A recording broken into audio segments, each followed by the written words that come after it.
5-minute warning, participant on the grid.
Good afternoon, everyone, and welcome to the Finger Lakes region of New York, where just a little over 75 years ago, a small town held a street race, a Grand Prix, and then constructed a purpose-built circuit just a few later, which then became the first permanent home of the United States Formula Grand Prix. It's a circuit that's known as much for its speed as for that blue Armco that still rings the track these many years later. And this weekend, the Hoosier Racing Tire SCCA Super Tour descends upon that mecca, the mecca of North American road racing, and its 3.4 miles of power and fury. Ladies and gentlemen, welcome to Watkins Glen International. I'm Gregg Ginsberg with Brendan Kazmarek, joining me here in the booth this afternoon for qualifying from the Super Tour.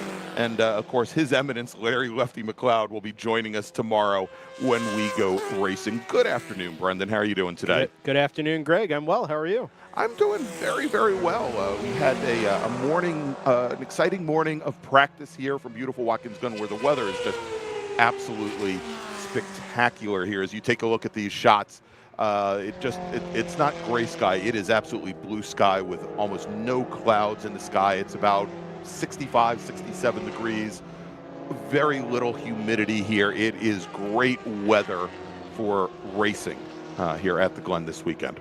Yeah, this is about as good as it gets, not just in terms of that Chamber of Commerce weather you're talking about, but as far as a place to spend a fine weekend at a racetrack, this part of the country is one of my favorites. Up here in the Finger Lakes, called this area home up in Rochester, New York for about half a decade, and loved every minute of it. Of course, we're about an hour and a half south of that here on the south end of Seneca Lake.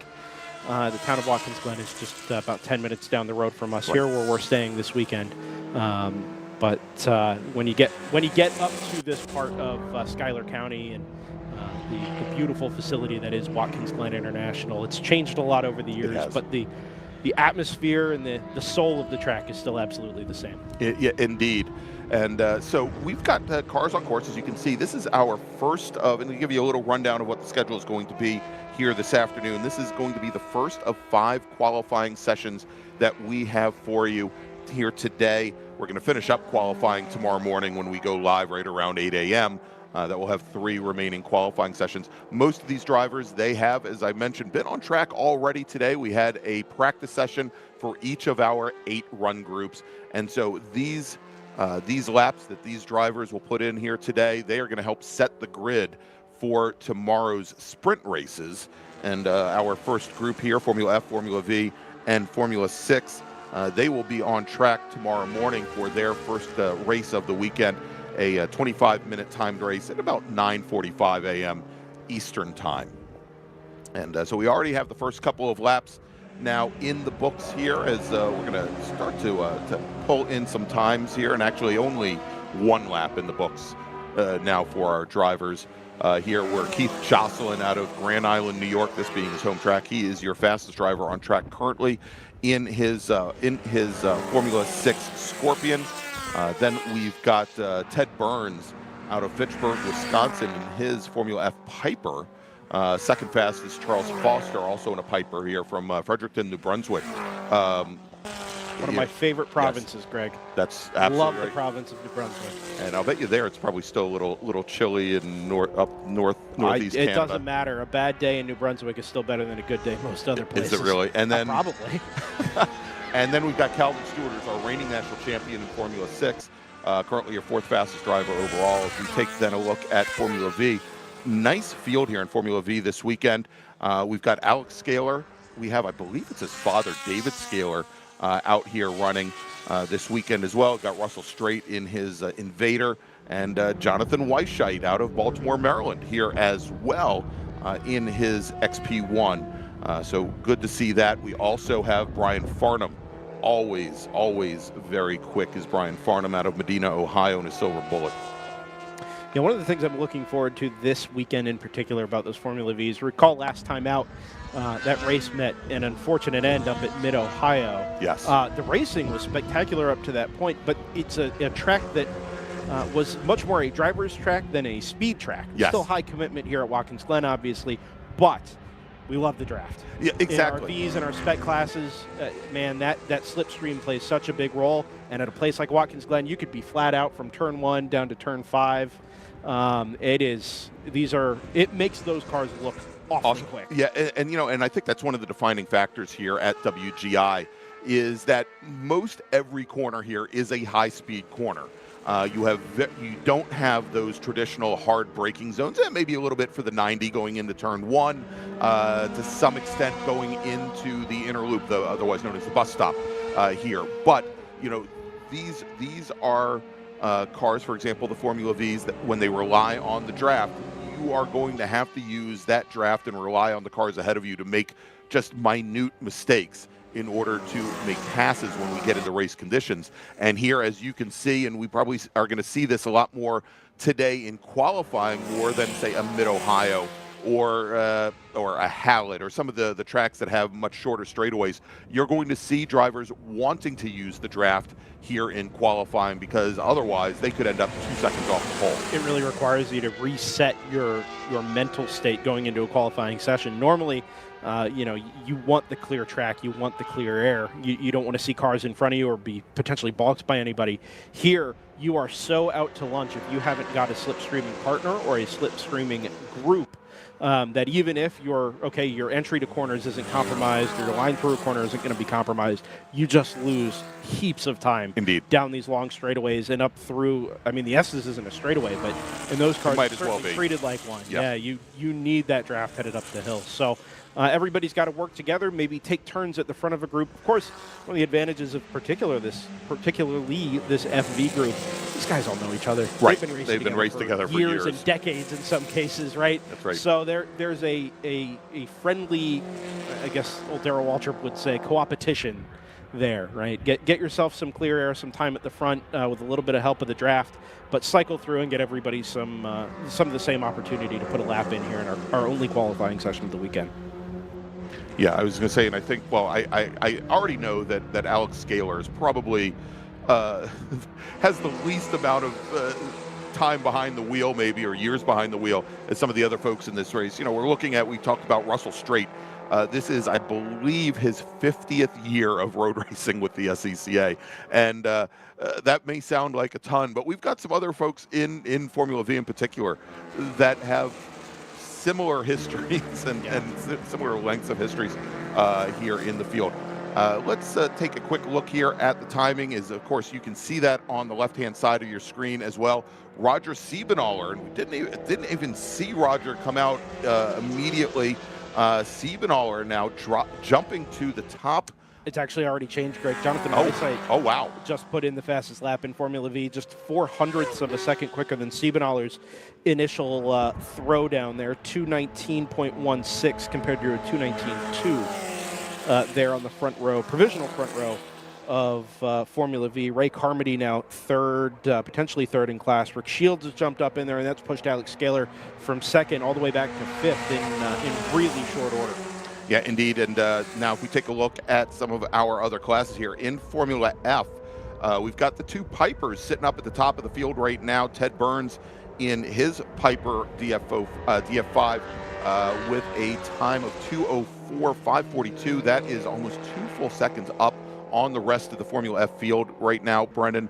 Charles Foster, second fastest.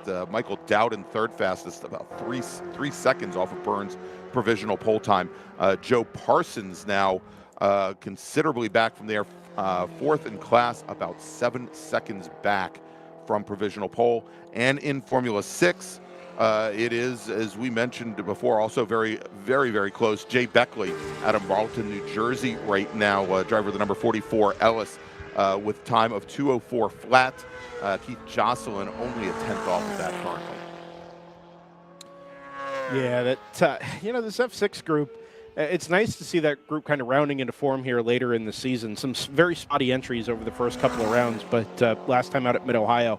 And again, here at Watkins Glen, more of those Formula 600 cars and Formula 500 cars, right, while those spec cars can still run in the F6 class. It's really, really good to see them, a little deeper competition. We love the depth, of course. Right. And the same thing goes for the Formula Fs as well. 6 cars this weekend's a pretty decent head count. Yeah, so Keith Jocelyn, who's out there right now in the number 55 machine, he's third fastest at the moment. Calvin Stewart just resets. Wow, look at that. Resets provisional pole for the entire group, not just for Formula 6, turns in a 2:03. And that is almost 3.3 seconds up on anybody else in the in this group that's on track right now. I was going to mention Keith Jocelyn, who now moves up to third here in Formula 6, and he's been looking up to Keith Jocelyn as basically a mentor of his over the years. We know, or probably he's been looking up to Russell Strait as a mentor of his. So Keith. First off, he says that this is one of the two-cycle cars, one of the Rotax-powered machines, not one of the motorcycle motor machines. But very interesting, he sent me a note and a picture. The company that he works for has built, and this was interesting because we probably saw this driving to the track this morning, Brendan, but the company that he works for, ASI Signage, just installed brand new Welcome to Watkins Glen signage on either end of the town. On the buttress down there at the bottom of the hill? Yes, absolutely. That's really nice. And actually, just as we came out from where we're staying this weekend and come down onto the main drag, there's one there. I saw that. As well. I did notice that. It looked brand new. Yeah, so that is his handiwork there. And is it local for him? Yes, yeah. Very He's cool. out of Grand Island, New York. Of course. And interesting, he basically said as if it has a snowmobile motor, he's raced it before. I believe so, that. I had a thought there, Greg. You mentioned this home track for a lot of folks up here, and sure. Particularly Western New York, Buffalo, Rochester, and Syracuse to some degree. Actually, I don't believe it's their closest racetrack. And where would the closest one be? I believe it's Canadian Tire Motorsports Park. Really? As the crow flies. Now, the problem is you got to load all your equipment onto the back of a boat and haul it across Lake Ontario to get to Bowmanville on the other side. And then deal with customs, obviously, when you get there. But as the crow flies, pure mileage, I believe CTMP is actually closer than Watkins Glen is. Look who's shown up from his pickleball, his latest pickleball competition here. John Davison, the people's champ, is here, pre-announcing before our Spec Miatas go out, and he knows what time Spec Miata is going out. They are going to be our next group out for qualifying. We'll call them to the grid here in just a few moments. All right, and let's see, we've got T. Carmody, Trevor Carmody, 7491, and says CTMP is only 3.5 hours from here. Buffalo is pretty close to the middle. Yeah, that's driving time. Buffalo's probably about a 2-hour haul. Well, maybe hour 45 from here. Rochester was always about an hour and a half. All right, so we are now, Brendan, just about halfway. So let's do this. Let's make a first call to the grid for those Spec Miata drivers, and then we'll take a quick break thanks to our partners and sponsors here on the 2024 Hoosier Racing Tire SCCA Super Tour.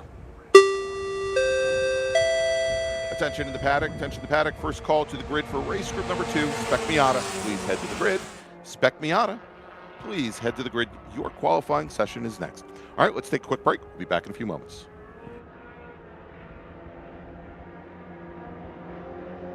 Hoosier Racing Tire is proud to be the presenting sponsor of SCCA Super Tour.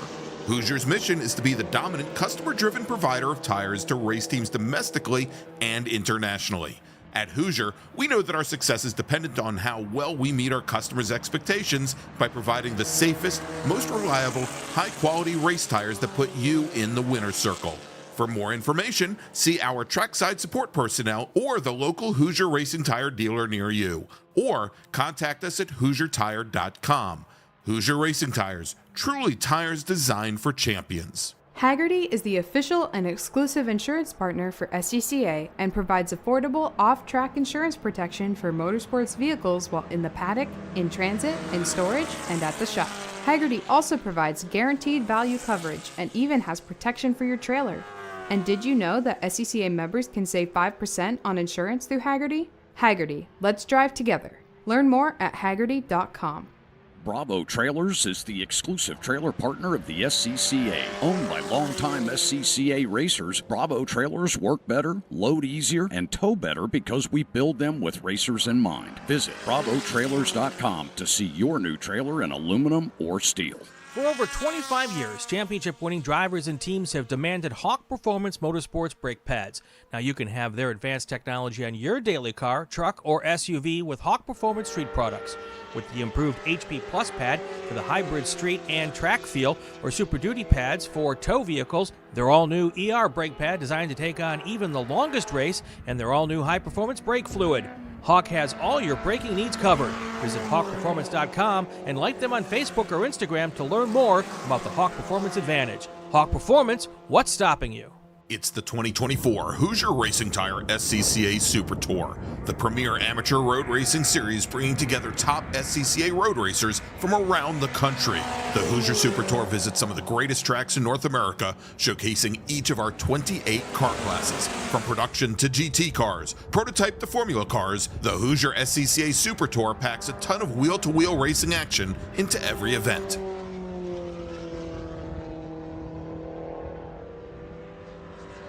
And welcome back to Watkins Glen, everybody, for round number, what is this? Round number 7. Well, it's not, we haven't hit the races yet, but it's going to be round number 17 and 18 of the 2024 Hoosier Racing Tire SCCA Super Tour. I'm Gregg Ginsberg, along with Brendan Kazmarek, and we are in our first of 5 qualifying sessions that we're going to be bringing you here this afternoon. It is Formula F, Formula V, and Formula 6. Going to the top of the leaderboard in Formula V is Brian Farnham out of Medina, Ohio, and his silver bullet with a qualifying time of 2:17.2. Alex Scaler in his Scaler Mark 1 he's out of Asbury, New Jersey. He's 1500ths off of that currently, and then we've got Jonathan Weisheit running third. And interesting. And I always know that Alex built up his own chassis a couple years ago, but he had raced Roger Siebenauer's chassis for a couple of years as I think Alex was working on this machine. Siebenauer, always very quick in that number 72 Mysterian, currently your 4th fastest driver in Formula V. In Formula F, it's Ted Burns, Theodore Burns out of Fitchburg, Wisconsin, now with a 3.4 second advantage on the rest of the Formula F field with Charles Foster and Michael Dowden. Your 2nd and 3rd fastest drivers, Joe Parsons, who had been sitting up at the top, was 4th fastest. And then in Formula 6, Calvin Stewart, reigning national champion, currently your provisional pole sitter in the class, 1.6 seconds up on Keith Joslin and Jay Beckley. Yeah, shout out to Joe Parsons there, 4th in Formula F at the moment out of Easton, Pennsylvania. I, too, am out of Easton, Pennsylvania. Nice to see a little bit of hometown representation there up in the Formula F category. F600, as mentioned, still being led by Calvin Stewart, comes across the line but does not improve. Looks like maybe he's in the pit lane, actually, that 07, that white Novacar Blade F600. Looks like they may be calling it a session there with only 7 minutes remaining. If he wants to get back out, I suppose the opportunity is there, but it's going to take some minutes to get the tires back up to temperature and send it again. 1.6 seconds ahead of Keith Joslin at the moment. Calvin Stewart, the only car in the run group to break the 2-minute barrier. This F6 cars carry some serious speed around a place like Watkins Glen International. Like Greg mentioned earlier, the camber of these corners allows so much apex and mid-corner speed relative to the layout of the track. When you see it on paper, of course, I mean, nobody thinks the track's flat here. It's obviously not, right? But when you put that into practice, what would maybe be a long 3rd gear corner becomes a 4th gear corner, and you are back in the throttle early and really hauling the mail through the corner exit. You see it here at the exit of the carousel. Thank you, Jordan. Headed down the hill. You're in the throttle well before you get to the mid-corner point here. Of course, you're coming in slightly slower with thanks to the inner loop up at the top of the hill. But you're accelerating all the way down the hill up into the braking zone for turn 6. And it's a short little spurt on the throttle between 6 and 7 into the toe of the boot. Cars will enter the shot from stage left and then 180 degrees, climbing all the way through before you run out of road on the exit, for my money, hardest corner, most difficult corner around this 3.45-mile layout here at Watkins Glen International. Crest the hill, then into the braking zone here at turn number 8, where we just saw a handful of Formula V cars head up into what we're calling the Achilles this weekend. Greg has not signed on for that yet, but boy, are we going to force feed this one. generally a no-name corner here, but another really, really tough corner. Off camber, climbing a hill, and you're committing to the throttle way before you ever see the road run out from you on corner exit. Just a little bit of curb to help you there. Otherwise, you're in the tires on driver's right. And just the left-hander at 10, another 90-degree right-hander at turn 11, and your lap completed here at Watkins Glen International underneath the Salins Bridge up there at the exit of turn number 11. Stone's family, of course, it's a gold bowling bridge from the other side, so I was half right. Taylor's family been really supportive of motorsports for a long time. Buffalo-based organization. Salen's Hot Dogs, big sponsors here at Watkins Glen, and of course, back in the day, fielded a number of Grand Am GT entries as well. Some of the RX-8s for Team Salins. Was a fan favorite, I think. It was nice to have local business buy-in here as well. Other hot dog brands are available. Mr. Ginsberg has returned. Thank I you. heard hot dogs. We're talking about Salins. I have a personal loyalty to a different brand, but I got to say, we got to say nice things about Salins. They yes, really absolutely. have been supportive of motorsports in this. Yes, part of they the have. country for a long time. And I was just going to mention that, you may be a hot dog person. I personally love my tortilla chips. And do you prefer Mission Foods tortilla chips? yes, as a matter of you fact, do. I do. That's right. Correct answer. At least this weekend I do. That's right. All right. All right, so we've got now, it looks like what, about 3.5 minutes remaining in our first qualifying session. So these qualifying sessions, they will be used to set the grid for tomorrow's sprint races. And then we've got our feature races on Sunday, also starting at 8 a.m. We'll have 8 feature races for you. The starting grids for those feature races going to be based on the fastest lap times from either qualifying or the sprint races tomorrow afternoon. And Brendan might have said that while, in between his mentions of hot dogs. No, mostly we were doing a track walkthrough and then started in on the hot dogs. Gotcha. Yeah, no, we didn't get to the weekend schedule, but you are absolutely correct. I figured we'd save that for killing time in the next race group. Oh, yeah. Yeah, because Group 2. Group 2, Spec Miata. We may have less time to fill. I don't know. We may have right. less time to fill that. Action is right. fast and frantic there with the Spec Miatas. That's right. Speaking about fast and frantic, I love this shot coming as cars come up through the S's. And sitting right in towards the middle of this group, that is Keith Jocelyn in that orange and black number 55 machine who we were talking, in the Scorpion that we were talking about a little bit earlier, as he's using those Formula Vs to his advantage where he can, but the challenge here, because he's got a considerably faster machine, as we see him coming through the inner loop through the bus stop chicane here, he's got to find a way to navigate around those Formula Vs without necessarily ruining their hot laps as well. Yeah, jostling his way through the traffic. Yes. Yeah. Also jostling the timesheets for Formula V at the moment. Alex Scaler's gone to pole, 2:16.987. The only V underneath the 2:17 bracket, which seems to be the magic number at the moment. Down in the F6s, Calvin Stewart's the only one below 2 minutes flat. 2:17 seems to be the equivalent target there for Scaler.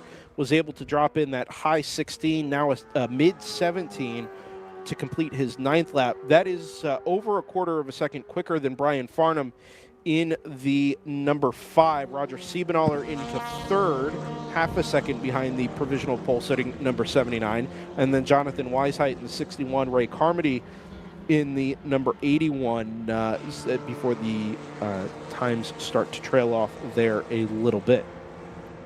Split start to come for this group tomorrow morning? Yes. Yep, as we very commonly do here on the Super Tour. We'll have the Formula Vs will be split off from our Formula F and Formula 6 racers to ensure that they get a good start going down into the 90 and work the first couple laps of the race there.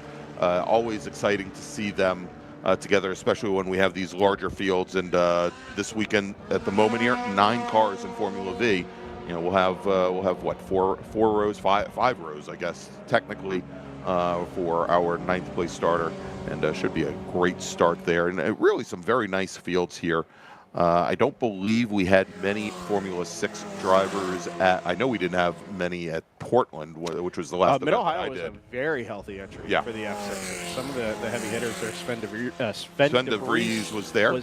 Yep. And interesting, so you had Sven de Vries at Mid-Ohio.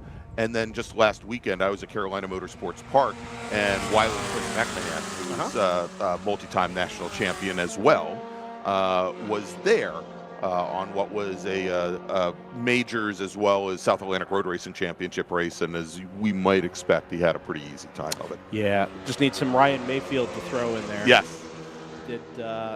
And we've got a car that just went off going through the bus stop. Is that a bent right? No, looks okay coming at us now. Yep. A little tough to tell at an angle there, but when he got pointed back at the camera, things seemed to be all right.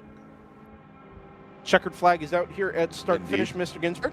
All right, so we'll have our drivers working their final flying laps. As you mentioned, checkered flag is in the air. First drivers to take the checkered flag there. Looked like the 42 machine of Joe Parsons in his Spectrum. Or pardon me, not in his Spectrum. That was 44 Jay Beckley. Sure was in the Ellis. In the Ellis, exactly. Take a look at Ted Burns, Theodore Burns in the number 8 Piper DF05, top of Formula Ford by 4 seconds. Yeah. And he remarkable. Don't think he's going to extend it here on the last flying lap. He's on a bit of a cool down lap as he now brings the number 8 machine across the line. I'll tell you what's even more impressive about that time. You know, you think of the F6s as being a little bit more nimble, a little bit quicker. They do tend to keep the speed up a little bit better. Of course, you have the aero that you can build out around the front and rear ends of those F6s as well. The the Formula Fs, excuse me, tripping over trying to not say Formula Ford, do not have that type of advantage. A little bit slower in the mid-corner as well for those cars, and yet the Formula F pole time, 2:01.6, is less than 2 seconds off of the back of Calvin Stewart's top Formula 6 time. That's a big lap there. That's stout. That is a stout lap. All right, we just got word it was the number 5 Brian Farnham that we saw off over at the bus stop momentarily, but it may have affected that lap, obviously, but he's going to finish second fastest here today in qualifying in Formula V to Alex Scaler, about 0.3 of a second, 2800ths, separating Scaler from Farnham. Roger Siebenaller, another 1/4 of a second back from there. Then Jonathan Weisheit, who just crossed the start-finish to complete his final lap, 1.5 seconds off of the provisional pole with Rick Shields, 5th fastest. As you mentioned, Burns, then Foster, then Dowden, your top 3 in Formula F, and in Formula 6, Cal Stewart by 1.6 seconds over Keith Jocelyn. I find that incredibly remarkable there. Jay Beckley, 3rd fastest, and Beckley almost 3.5 seconds off of Stewart's times than Robert Gray. Russell Straight Jr. did not set a time here in qualifying. All right, so let's take a quick break. We'll be back here in just a few moments. But first, before we do, let me make a final call to the grid for our next group. Attention in the paddock, Final call to the grid for race group number 2. That's Spec Miata. Please head to the grid. Spec Miata racers, please head to the grid. Your race group, your qualifying session is next. All right, we'll be back here in just a few moments with more action from Watkins Glen International.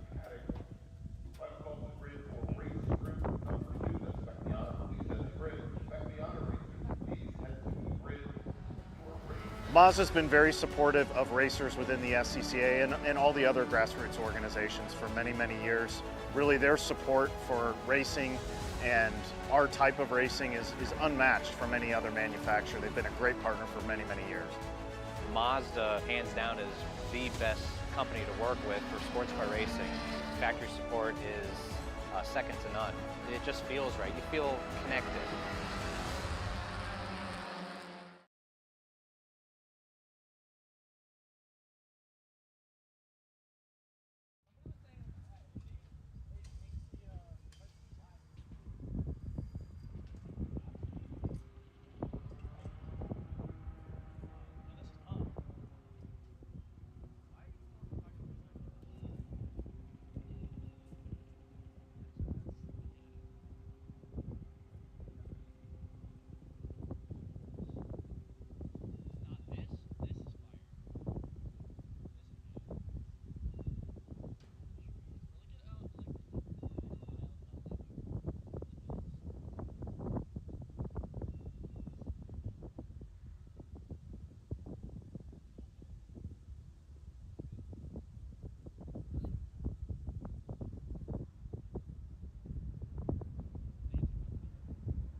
And welcome back, everybody, to Watkins Glen International and the 2024 Hoosier Racing Tire SCCA Super Tour. I'm Gregg Ginsberg, along with Brendan Kazmarek. And next out on course is, well, it's the reason John Davison is here. He is out for, he's here joining us in the chat for Spec Miata qualifying. And this is one of our larger groups of the weekend. We've got 22 drivers registered. And we just quickly, I'll give you a little bit of a cheater here from practice this morning, where we had 20 of those drivers heading out. We had Nick Leveroni from Flat Out Motorsports running out of Mendon, Massachusetts. He was your fastest driver in practice. Again, just practice, Brendan, just practice. We're talking about practice. We talked about practice. He ran a 2:15 flat. Matthew Dirks out of Johnstown, Colorado, your second fastest driver with a time of 2:15.039. So we're looking at what, 200ths of a second separating our top two drivers, and then Elvin Goulart, our third fastest driver, Elvin at a 2:15.121, and Elvin, of course, was our 2012 Spec Miata national champion. Yes. Why are you looking at me like that? I know. I should be. I know. I should be asking you about Formula One. I'd barely been born by that point, Greg. I know. Yeah. You were on a corner in 2012, I'm sure. I actually probably was. Yes. That's correct. Yeah. All right. So that was your top three with Sean Noonan, Frankie Barroso, Noah Harmon.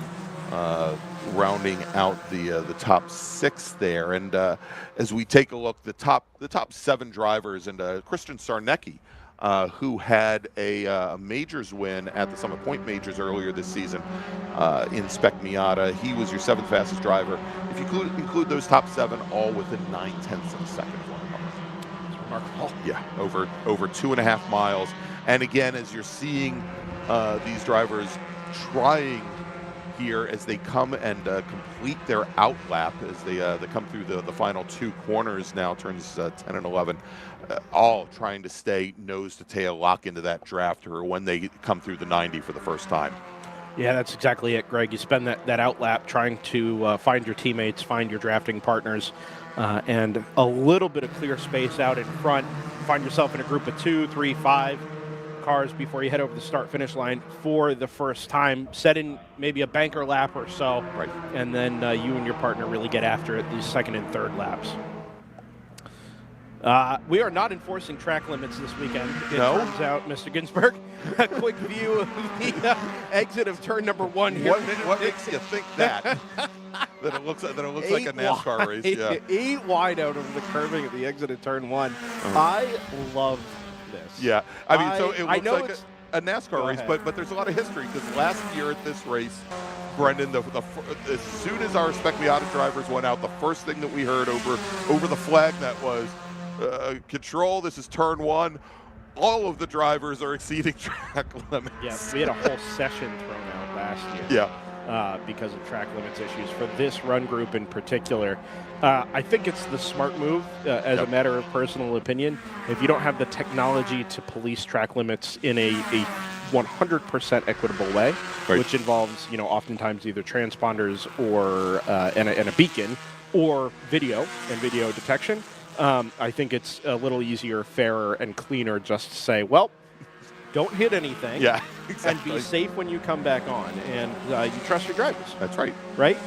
And it makes, in my opinion, maybe not so much for formula cars, but man, in cars like this that ride the curbs the way softly sprung Miatas do, it is so spectacular to watch. Well, you are in the throttle so early at turn 1. So early. Exactly. Well, turn 1, and and a couple of weeks ago, I think there was a fairly large brouhaha about the entrance to the bus stop chicane, because there have now been some turtles put there right at the entrance, and the how it would affect a lot of the racers and race cars here, and I think one of the classes where it probably won't affect all that much is going to be the Spec Miatas here, that they are sprung softly enough that they should be able to soak up most of the impact and the rise from those turtles. We haven't talked about those new curbs yet this weekend. You and I have, obviously. It was a big talking point about a month ago when basically when Watkins Glen International opened up for the 2024 racing season. And then everybody kind of realized maybe it's not as bad as everybody was concerned about. We'll get eyes on them when they come up towards the inner loop on this lap from afar. It is a much sharper curb there at turn 5 than really anywhere else on track. This is obviously fairly, it's not level, but it's very gradual, right? You have that initial rise, and then it levels out on the backside before you get into the paved runoff. As you head up through the S's here, you're hard in the throttle, right, left, and right. Full throttle all the way up over the crest. Yep, up against the curb there on driver's left. The road really narrows over the tunnel, which is just over our shoulder here from where that camera sits. You see the catch fencing off in the distance. That is where the tunnel is. And then you're in this, again, essentially a straightaway, but a long right-hand corner at the top of the hill before you settle into the straightaway. Off in the distance where that yellow car just came through, that's where the new curb is. Now, in practice, practically, functionally, it actually doesn't look like there's a big difference there.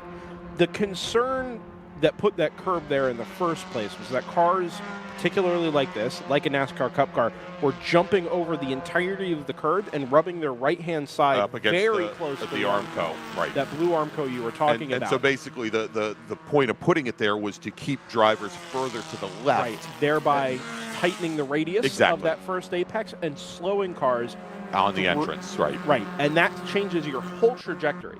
Right. What is fundamentally probably a difference of about 4 feet actually makes a huge difference in the amount of speed you can carry. It also changes your risk computation on your way into the corner. Yes. In cars like these, if you can handle those really sharp bolted curbs that are up there, send it, man. Yeah, absolutely. Give it a go. You now have a couple more feet to work with. And you take 6 inches if you could get it. Never mind 4 absolutely. feet. The Formula Fs we just saw, the Formula 6s. They'll go airborne. Yeah, no chance. No chance. Exactly. And to the point that you may not even risk putting your right-hand tires up on that initial curb. Or you think of some of the prototype cars that we'll see a little bit later where they don't have the ground clearance for it. Exactly. So, all right, going to the top of the leaderboard now to completing the second flying lap is Elvin Goulart out of Shelton, Connecticut, in the number 70 machine. That's the SCCA machine. Sean Varwig going up to second. He's out of Lake Zurich, Illinois, 6/10 back. Then Chris Chufo in the number 34 machine out of Livonia. Our early leader coming out of the first flying lap was Sean Noonan out of Newburgh, New York. And Josh Ashby, our faithful ward here, let us know this morning that Noonan was in a machine with a brand new engine. So very fresh, and looks like it's making good power. He's currently sitting 8th fastest, just ahead of Nick Leveroni, who is the fastest driver here in practice this morning. Yeah, these times are going to change, Greg. Absolutely. Oh yeah, definitely. We're 3 laps in, and all but 3 of our cars, Sean Noonan, Nick Leveroni, and Matthew Dirks, improved on lap number 3. I think that'll continue to be the case. These are momentum cars on a momentum track, Greg. You've got to keep these apex speeds up. Tire temperature will make a big difference.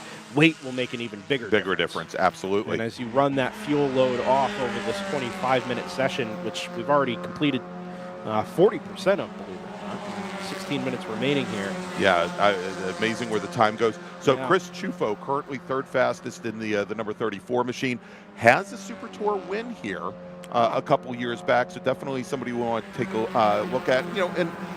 I go on these rants at the end of all of our race weekends about how SCCA is a member-run organization.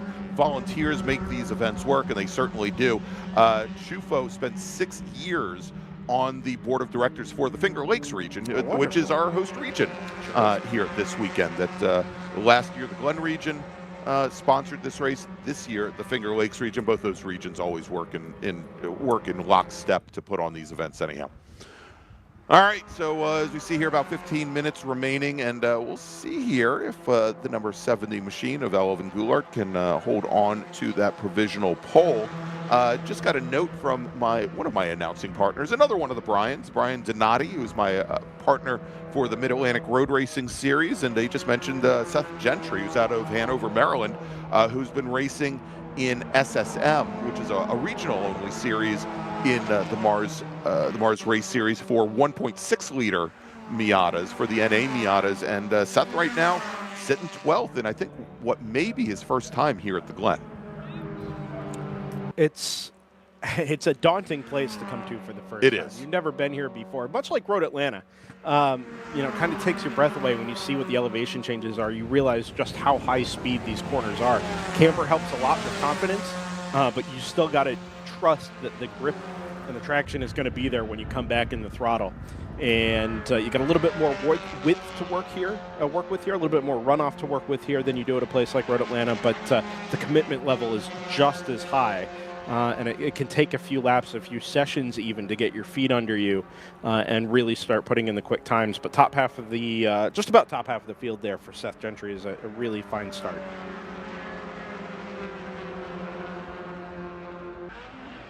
Session's kind of playing out like a race session. Yeah, well, again, much like we saw with Formula V, that's exactly how it's working out. I think that the drivers are being a little bit more judicious, Brendan, in determining when they should be swapping positions. You don't see many of these drivers going and trying to outbrake each other, say into the heel of the boot over here. You see these drivers working together. So you mentioned how intimidating and how daunting it is the first time you come to the Glen, and my other Brian Belansky, who of course is a partner here on the Super Tour, he talked this week as part of the Inside the SCCA podcast with Russ Turner, who is, believe, your reigning FE2 national champion, and has podiumed both in FE2, also in Spec Racer 4 Gen 3, and this is, I believe, his third year at the Glen. But he mentioned, because last year he and I think Bobby Sack, or he and Denny Stripling, pardon me, his teammate, just walked away from the rest of the field on the Saturday race in Spec Racer Ford.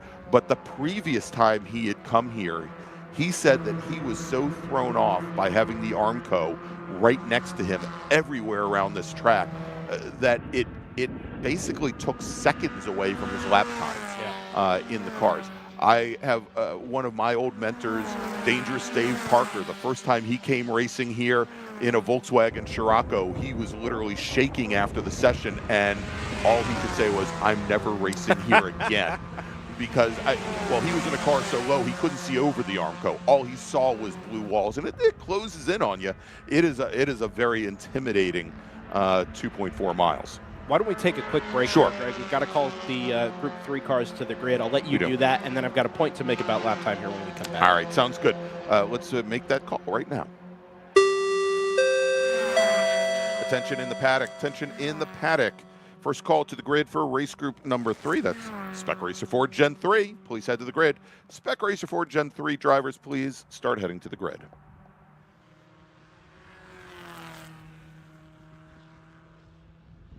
For over 25 years, championship-winning drivers and teams have demanded Hawk Performance Motorsports brake pads. Now you can have their advanced technology on your daily car, truck, or SUV with Hawk Performance Street products.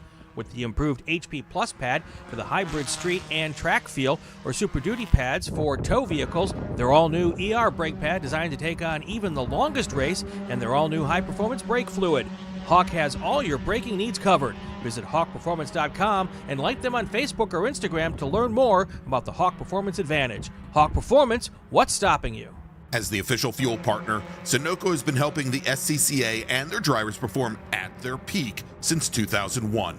Mile after mile, race after race, Sunoco's trusted the fuel over 50 racing bodies, including the SCCA, SCCA Pro Racing, Trans Am, NHRA, and NASCAR. As the largest manufacturer of race fuels, they're passionate about helping drivers and teams take the lead. To find race gas near you, visit SunocoRacefuels.com or call Sunoco at 800-RACE-GAS. Bravo Trailers is the exclusive trailer partner of the SCCA. Owned by longtime SCCA racers, Bravo Trailers work better, load easier, and tow better because we build them with racers in mind. Visit BravoTrailers.com to see your new trailer in aluminum or steel. Get more bang for your buck at SummitRacing.com. Choose from millions of in-stock parts from over 1,500 name brands. Parts for racing, street performance, trucks, plus tools, accessories, and more. Shop anytime, anywhere with the Summit Racing app.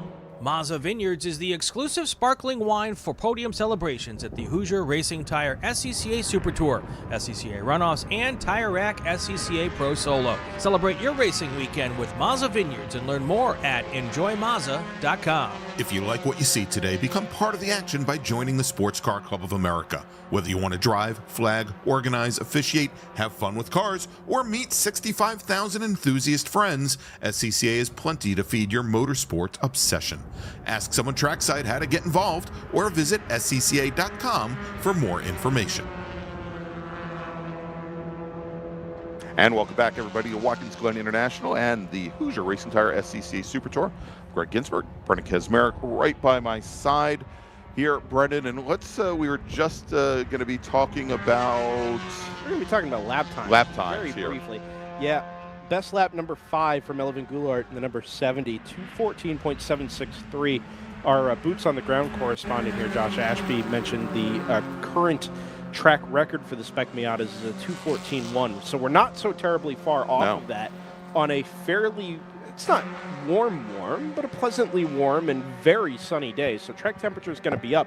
But what I really want to compare that 14.7 to is last year's pole time, which was a 16.7. So we are 2 full seconds under last year's pole time.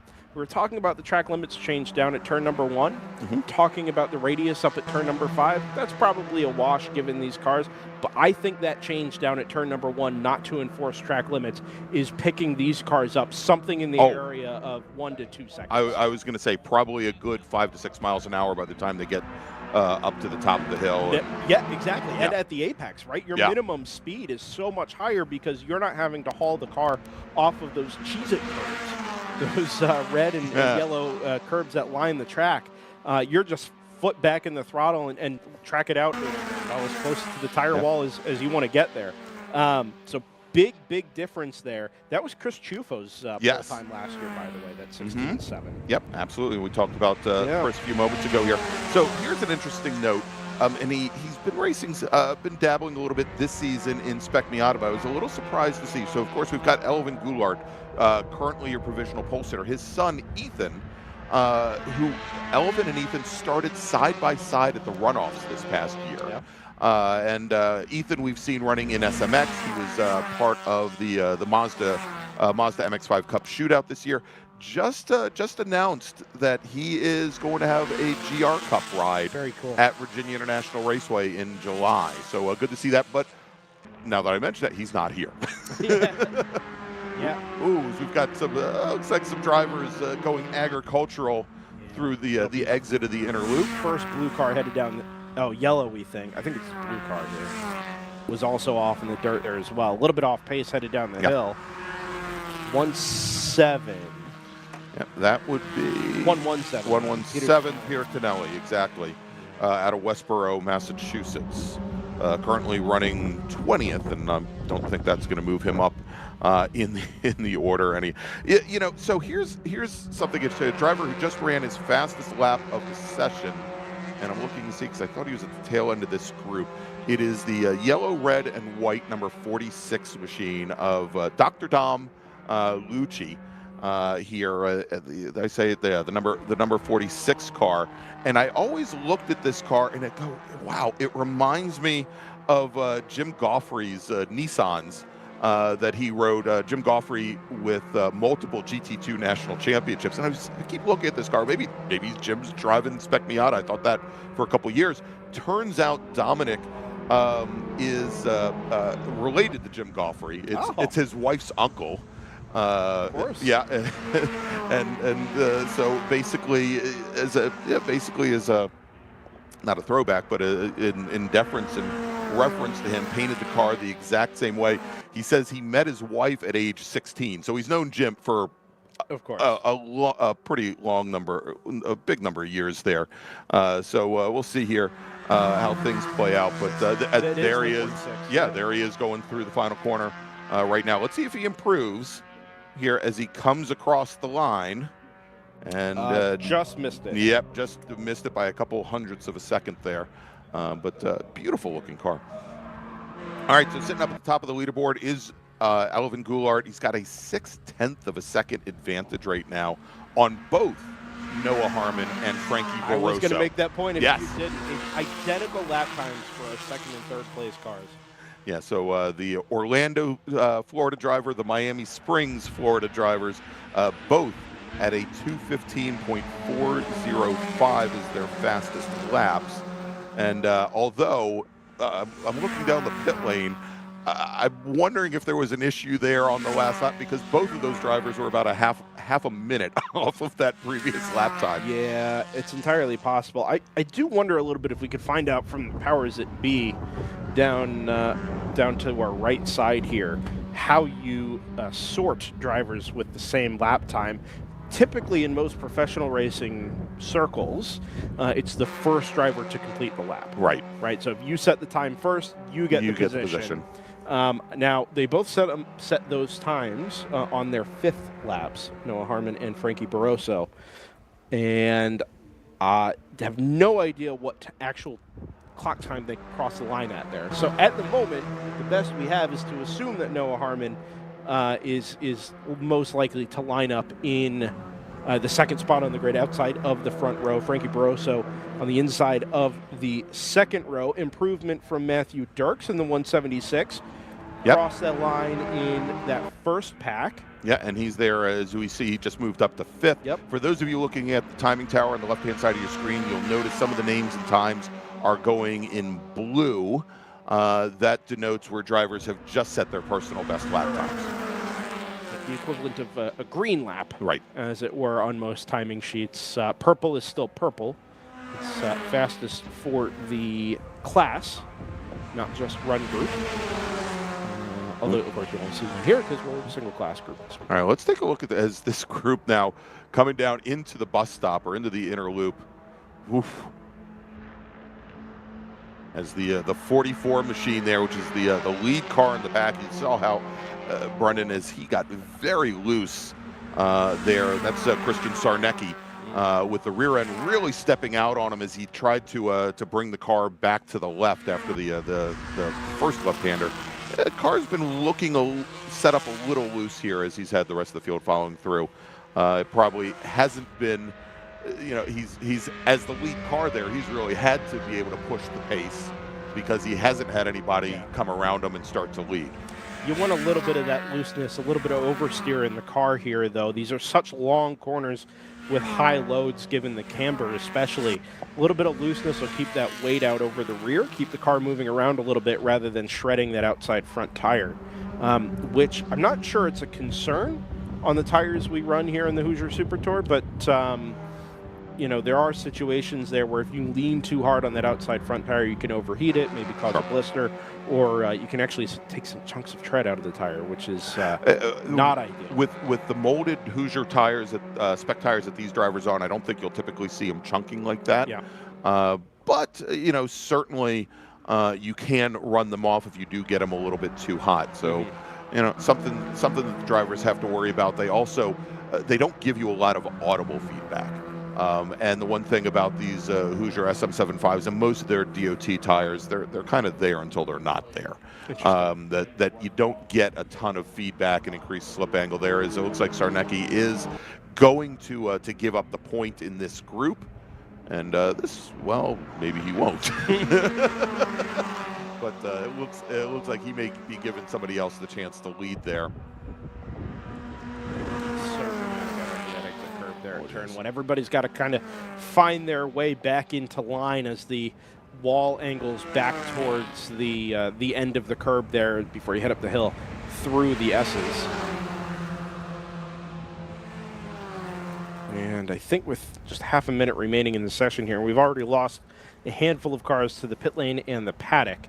And I think maybe we just find ourselves in a position here where for almost everybody, this will be the last time lap. I don't think we have anybody coming around to start a late flyer here. No, I haven't seen anybody within, I'd say, like the last 30, 40 seconds come across the line. So, indeed, I think for most of these drivers, this will probably be the last one. Well, especially now we are here, and checkered flag is going to be displayed here within the next couple of seconds, and again, haven't seen anybody cross the line, so it should be the last lap for everybody. There you go. Checkered flag is now in the air, ending this session here. Last flying laps will count as we still track a number of drivers here in that lead group. At the moment, Elvin Goulart, your provisional pole sitter, he's got half a second on the field. That's amazing. Brendan, yeah. Sean Noonan out of Newburgh, New York, currently second fastest. Noah Harmon, another 1400ths of a second back from there. Frankie Barroso, well, again, we're looking at Harmon and Barroso sitting on identical lap times of 2:15.405.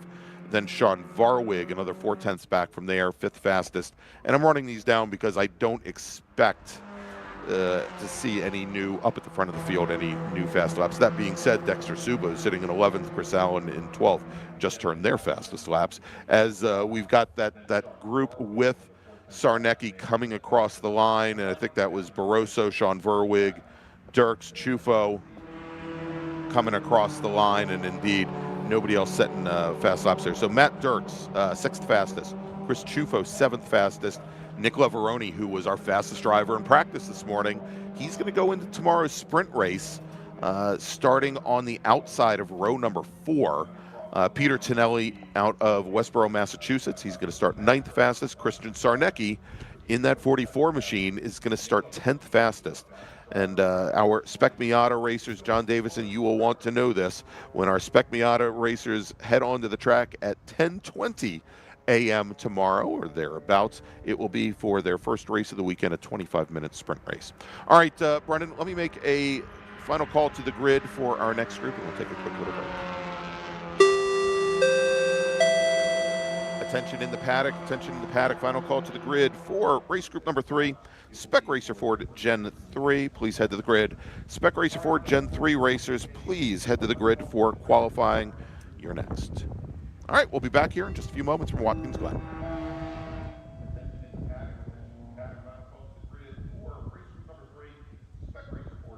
Hoosier Racing Tire is proud to be the presenting sponsor of SCCA Super Tour. Hoosier's mission is to be the dominant customer-driven provider of tires to race teams domestically and internationally. At Hoosier, we know that our success is dependent on how well we meet our customers' expectations by providing the safest, most reliable, high-quality race tires that put you in the winner's circle. For more information, see our trackside support personnel or the local Hoosier Racing Tire dealer near you, or contact us at HoosierTire.com. Hoosier Racing Tires, truly tires designed for champions. Tire Rack was established over 40 years ago by an SCCA member with a passion to find the right tires, wheels, and now brakes and suspension products for racers and enthusiasts on both street and track. As official tire retailer of SCCA since 1995 and sponsor of the Runoffs Pole Award, along with the National Solo Program, Time Trial Nationals, and National Tour and Track Night in America, Tire Rack is proud to support the SCCA and its members as they go have fun with cars. As the official fuel partner, Sunoco has been helping the SCCA and their drivers perform at their peak since 2001. Mile after mile, race after race, Sunoco's trusted the fuel over 50 racing bodies, including the SCCA, SCCA Pro Racing, Trans Am, NHRA, and NASCAR. As the largest manufacturer of race fuels, they're passionate about helping drivers and teams take the lead. To find race gas near you, visit SunocoRacefuels.com or call Sunoco at 800-RACE-GAS. Get more bang for your buck at SummitRacing.com. Choose from millions of in-stock parts from over 1,500 name brands, parts for racing, street performance, trucks, plus tools, accessories, and more. Shop anytime, anywhere with the Summit Racing app. Hagerty is the official and exclusive insurance partner for SCCA and provides affordable off-track insurance protection for motorsports vehicles while in the paddock, in transit, in storage, and at the shop. Hagerty also provides guaranteed value coverage and even has protection for your trailer. Did you know that SCCA members can save 5% on insurance through Hagerty? Hagerty, let's drive together. Learn more at Hagerty.com. Did you know that SCCA members save $20 on every Track Night in America they sign up for? That's right. Track Night in America, driven by Tire Rack, now hosting 150 events at more than 30 tracks across the country, is the easiest and most affordable way to get you and your friends on track in your street cars all season long. Visit TrackNightInAmerica.com to learn more and get yourself on track.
And welcome back, everybody, to Watkins Glen International, 2024 Hoosier Racing Tire.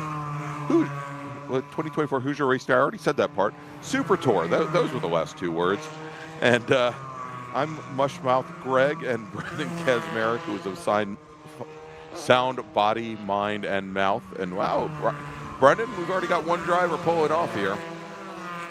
But, you wonder what the situation is there. That's awfully quick. After rolling off the grid, maybe a loose tire or something like that, that you'd feel immediately.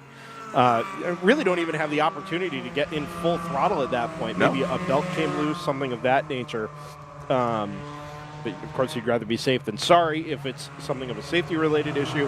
If it's something of a performance-related issue, a quick turn into the paddock, you might be able to get yourself back out there. Yeah, indeed. And so there is actually a road which will bring you right back to the paddock area that he just cut up. That was the 22 machine of Lee McNish out of Southbury, Connecticut, who retired back to the paddock. And, well, luckily for him, you go and retire to the paddock and you come back and all of your previous lap times are tossed out. Lee, it doesn't have to worry about it. Is that per session or is that overall? No, just for the session. Gotcha. That does make sense. And interesting here we have, and I think he was one of the last cars to come off the grid, light blue and yellow number 2 machine. That is Tommy Baldock. Actually, we'll call him Rocky. That's his first. I forget if he goes by Rocky or Tommy. He's actually racing in Spec Racer Ford this weekend. Also racing in GTX in a Lamborghini. I mean, other than the fact that they both have engines sitting behind his head, not very much in common. Actually, it's the number 9 machine, and I think actually we haven't seen him yet coming down into the heel of the boot. Light blue with yellow number 9 machine. It is the same car that Morgan Burkhardt took to the pole at this past year's national championship runoffs. Morgan driving a very different machine here this weekend as he is getting up to speed. First time that he has been old enough to race at the Glen. Oh, you know what? I hadn't even thought about that. That's absolutely. a great point. And I've got a couple folks that I know that is the case this year. He's raced thousands of laps in the sim. Just hasn't done it here on track. We'll track him in a little bit here. Let's take a look at as our drivers are starting their first flying laps here in practice this morning. Fastest driver on track was two-time national champion Bobby Sack with a time of 2:04.284, 0.2 faster than Justin Clardy. Russ Turner, who we talked about a little bit earlier, that car crossed at 2:04.720, so he was just a couple more tenths off of Bobby Sack's times. James Goffrey, Morgan Burkhardt, your top 5. Denny Stripling, that's Russ Turner's teammate, 6th fastest. Jeffrey Lehner, 7th fastest. Bruce Myers, Colin Clark, and William Hendricks, who Josh Ashby has been telling us about in the 101 machine, feeling very confident this weekend in the cars and his abilities. We'll see if he can turn that 10th in practice to something, maybe move him up a little closer than 5th row. Appreciate all the kind words about our DriverSeye live cameras this weekend. Just some very small tweaks from last year. This camera down there at the toe of the boot just moved up the hill ever so slightly to show a little bit more of the mid-corner. Just there. A little bit less of the braking zone and a little bit improved cellular reception there top of the hill. So one of the trickier corners on track. This here at the heel of the boot, turn number 8. Gone for the wide-angle shot this year after much deliberation alongside Mr. Ginsberg yesterday. That's right. We were out there doing our track walk. That's and right. Took us a while to determine the best way to handle this corner. So we're wide-angle here. You've got the runoff on the exit. It's a decent braking zone. Yes. And you do want a little bit of detail there from the camera. But, absolutely. And as we discussed last night, this is a very challenging corner because it is much like the 90, much like turn 1. Depending on how you enter, you can find yourself out of the groove there as the corner is very heavily cambered and just fighting the rear end of the car all the way through that corner. Very, very challenging, and there's a good reason why. There's a strip of that Armco about 40 feet long that has a bunch of tires in front of I it. think it's likely the slowest corner on track as well, because turn 1 has so much camber, Yeah. and you can use so much road on the exit. Yeah. I think maybe I the think Achilles. turn 9 Yeah. to turn 9, as we're calling it, the Achilles this weekend, is probably the slowest corner. Here it is over at turn 9. Shoehorned that one right in. Yes, there. you did. That is exactly what you did. Yeah, but I think that is actually the slowest corner. Very late apex, and the exit of that corner, you've got the car, like so many of them around here, right up against the wall. Speaking of right up against the wall, man, cars pointed Is this not a great right shot? at you coming out of the carousel. Yeah, and I think this might be one of the shots that Tim Adelson was talking about here. Is he was waxing poetic about not. Oh, we've got that's the number 2 machine. Yes, it was. Getting very loose, going down through the chute. That is Theo Pepe's out of Clifton, New Jersey. Currently 12th fastest. Talk about loose is fast. Wow. We should get to the timesheets here in just a second, Greg. We're going to come back to start finish just really quickly before you do that. Lee McNish in the number 22. That car's been sent back out after some attention was paid to both the left and right rear corners of the car by crew and driver. But come back across start finish, and I believe headed back out onto track. When you're looking at the left and the right rear, it sounds to me like they just didn't torque down the lug nuts, maybe. Yeah. Well, they had the deck lid off as well, Okay. the rear body work off as well. So I'm not sure if they were looking at something else. But anyway, whatever they found, Maybe looks like it's been able to Might have been be rectified. Down a cylinder, loose spark plug wire, maybe, Yeah, or could something be. along those lines. Yeah. All right, so we've got our drivers coming in to set and complete lap number. I guess what'll be actually their second flying lap, It is. third lap overall, because our timing and scoring system picks them up as they're going down the pit lane to head out on track. And jumping up to the top of the leaderboard here, our top 2 teammates, Denny Stripling out of McKinney, Texas, had a great weekend a couple weeks ago at Circuit of the Americas with, I think, his debut in SRO, where he put a GT car on or not GT, but a touring car on the pole. Wow. There. Yeah, great run for him. And then his teammate, Russ Turner, we talked about a few moments ago, second fastest, 0.13 of a second separating them. Another 0.6 back is Bobby Sack, then Justin Clartery as well.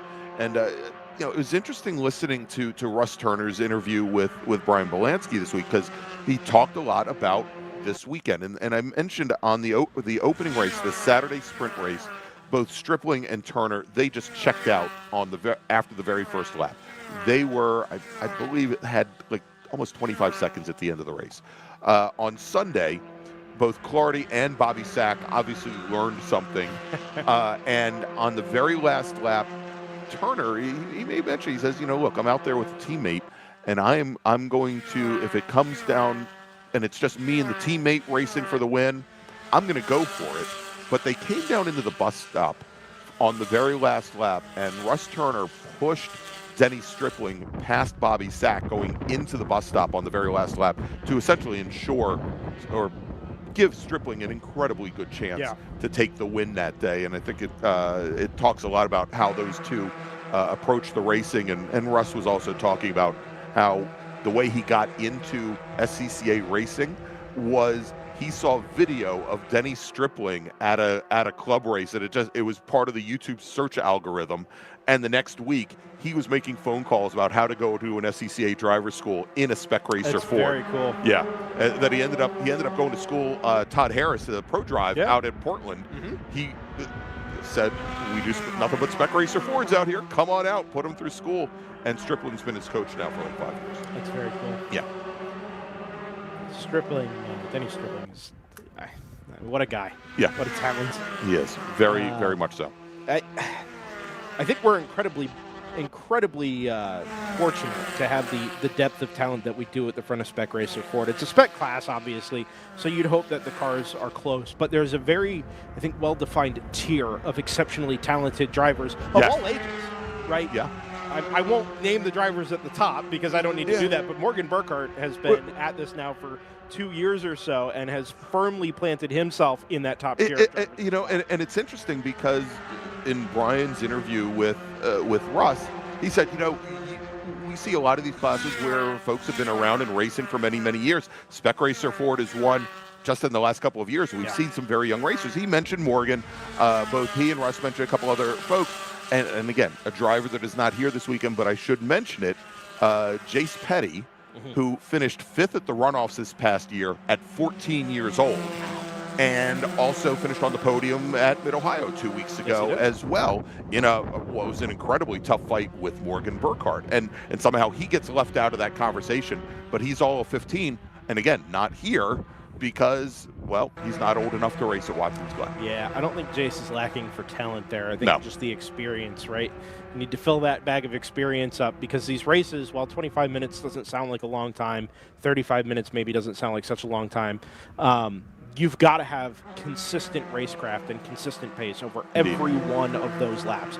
You cannot lapse, you cannot give up, you cannot, lay down for a lap or two, because as soon as you do, you're hung out to dry, you're out of a drafting partner, or, you're falling off the tail end of whatever group you're in, and then you're in real trouble. Indeed. All right, so watching this, we're watching this field now, and a big pack, they're going down into the 90 right now, but with all of your leaders, we've got Bobby Sack, we've got Russ Turner, Stripling, Justin Clardy, James Goffrey, all in there together. I think David Dickerson might be part of that group as well. And it was very interesting because both Sack and also Russ Turner have been separated by I'd say about 3-4 car lengths. And that was enough as they started to work their way towards the very end of that lap for Russ Turner to use that draft, be able to close up to the car right in front of him and pick up another couple extra hundredths. That moves him up to provisional pole sitter, and he's got now 0.6 of a second on Denny Stripling and on the rest of the field. Morgan Burkhardt moving up to 3rd, Bobby Sack now sitting in 4th. And let's do this, Brendan. We're just about midway through our Spec Racer Ford qualifying session. And by the way, Spec Racer Ford, they will be out for their sprint race tomorrow morning, just before 11 o'clock Eastern time, scheduled for a 10:55 start. But let's make a call to the grid for our next group and then take a quick break. Attention in the paddock, First call to the grid for race group number 4, Super Touring Light, Super Touring Under, and SMX. Please head to the grid. Super Touring Light, Super Touring Under, and SMX drivers, please head to the grid. Your qualifying session is next. All right, we're going to take a quick break. We'll be back here in just a few moments from Watkins Glen.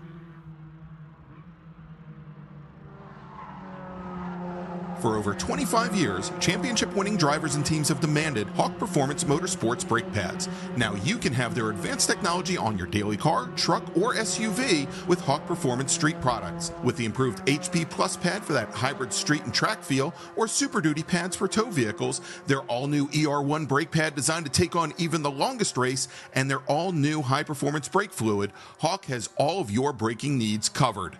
Visit hawkperformance.com and like them on Facebook or Instagram to learn more about the Hawk Performance Advantage. Hawk Performance, what's stopping you? Tire Rack was established over 40 years ago by an SCCA member with a passion to find the right tires, wheels, and now brakes and suspension products for racers and enthusiasts on both street and track. As official tire retailer of SCCA since 1995 and sponsor of the Runoffs Pole Award, along with the National Solo Program, Time Trial Nationals, and National Tour and Track Night in America. Tire Rack is proud to support the SCCA and its members as they go have fun with cars. As the official fuel partner, Sunoco has been helping the SCCA and their drivers perform at their peak since 2001. Mile after mile, race after race, Sunoco has trusted the fuel over 50 racing bodies, including the SCCA, SCCA Pro Racing, Trans Am, NHRA, and NASCAR. As the largest manufacturer of race fuels, they're passionate about helping drivers and teams take the lead.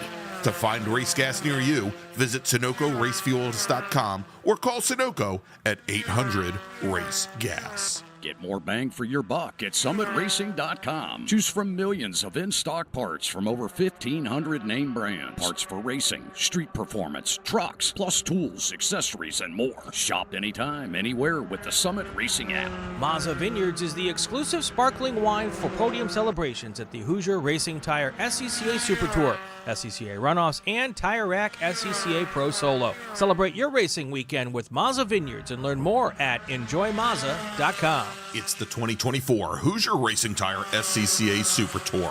the premier amateur road racing series bringing together top SCCA road racers from around the country. The Hoosier Super Tour visits some of the greatest tracks in North America, showcasing each of our 28 car classes. From production to GT cars, prototype to Formula cars, the Hoosier SCCA Super Tour packs a ton of wheel-to-wheel racing action into every event.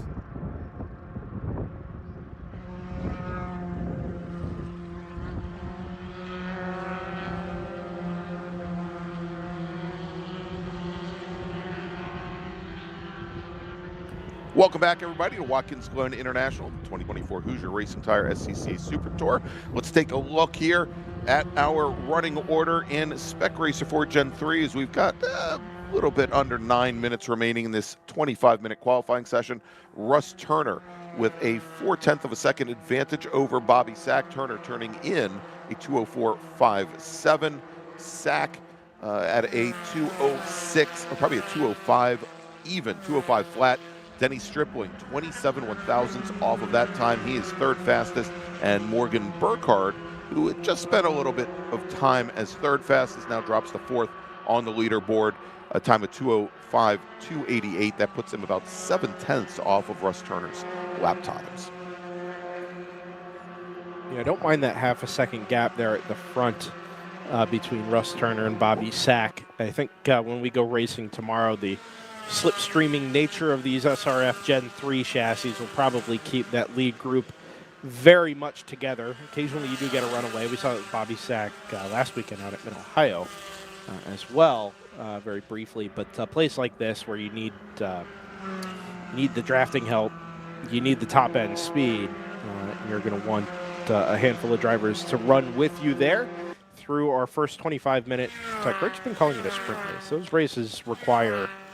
It's not just, I'll just tune in and tune out. Right. There's some serious commitment there, yes, and a lot of racecraft that plays out over that initial 25-minute race of the weekend. Sunday's race will be 35 minutes or 15 laps, I think, is our maximum.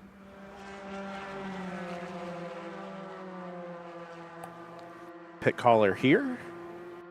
And that's Denny Stripling. Looks like he's going to bring the car down the pit lane. We just had Theo Pepe's in the number 2 machine. He is sitting, well, he was sitting on the pit lane. Looks like he took his car back to the paddock. Not a big change for him. 17th fastest today. He was 18th fastest in the practice this morning. Sounds like another driver who's gone a bit agricultural over by turn 5. That's Michael McGahern out of Ottawa, Ontario, Canada. The 181 car. He is currently 25th fastest in the session. We love those localisms, Gregg, every time we come to a new racetrack. The area you're talking about, the old agricultural field up there at turn number 5, referred to as the duck pond. That's right. Through the grass there on driver's left. You miss that first apex a little bit, send you right through. That's right. And I mean, of course, now it's all, for the most part, all asphalt over there. Wow, as we see. And I think I thought that was the 9 car at Baldock, but no, yeah. Wow, getting out there, and again, just past all the tires over there. That could have been a very painful one. I think that was Dave, the lead car in that group. I think that was Dave Dickerson in the 38 car. You've got to be really careful there with your line, particularly at the exit. It's not such a bad thing to straight line the last apex of the inner loop, that last right-hander. Yes, you go out over the curbs. Yes, it's a bit of a rough ride. But if you get that first part wrong and you decide not to shortcut the exit, what you end up doing is tracking way out to driver's left with the car still loaded up, because you're essentially in one continuous arc all the way into that carousel at turn number 5.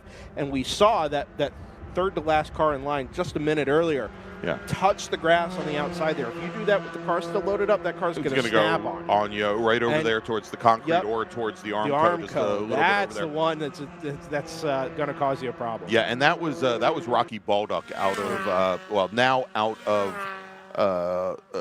of Nashua, New Hampshire, originally from Montreal, Canada, that went off there, and we'll again see him a little bit later today, I think, out in qualifying in his GTX Super Trofeo. And I think I was a little surprised to see him in the Spec Racer Fords this weekend. He's actually running this season in the Super Trofeo Pro Series here along with IMSA. So we'll see here, and it's his first season, and he hasn't run the full season with them here.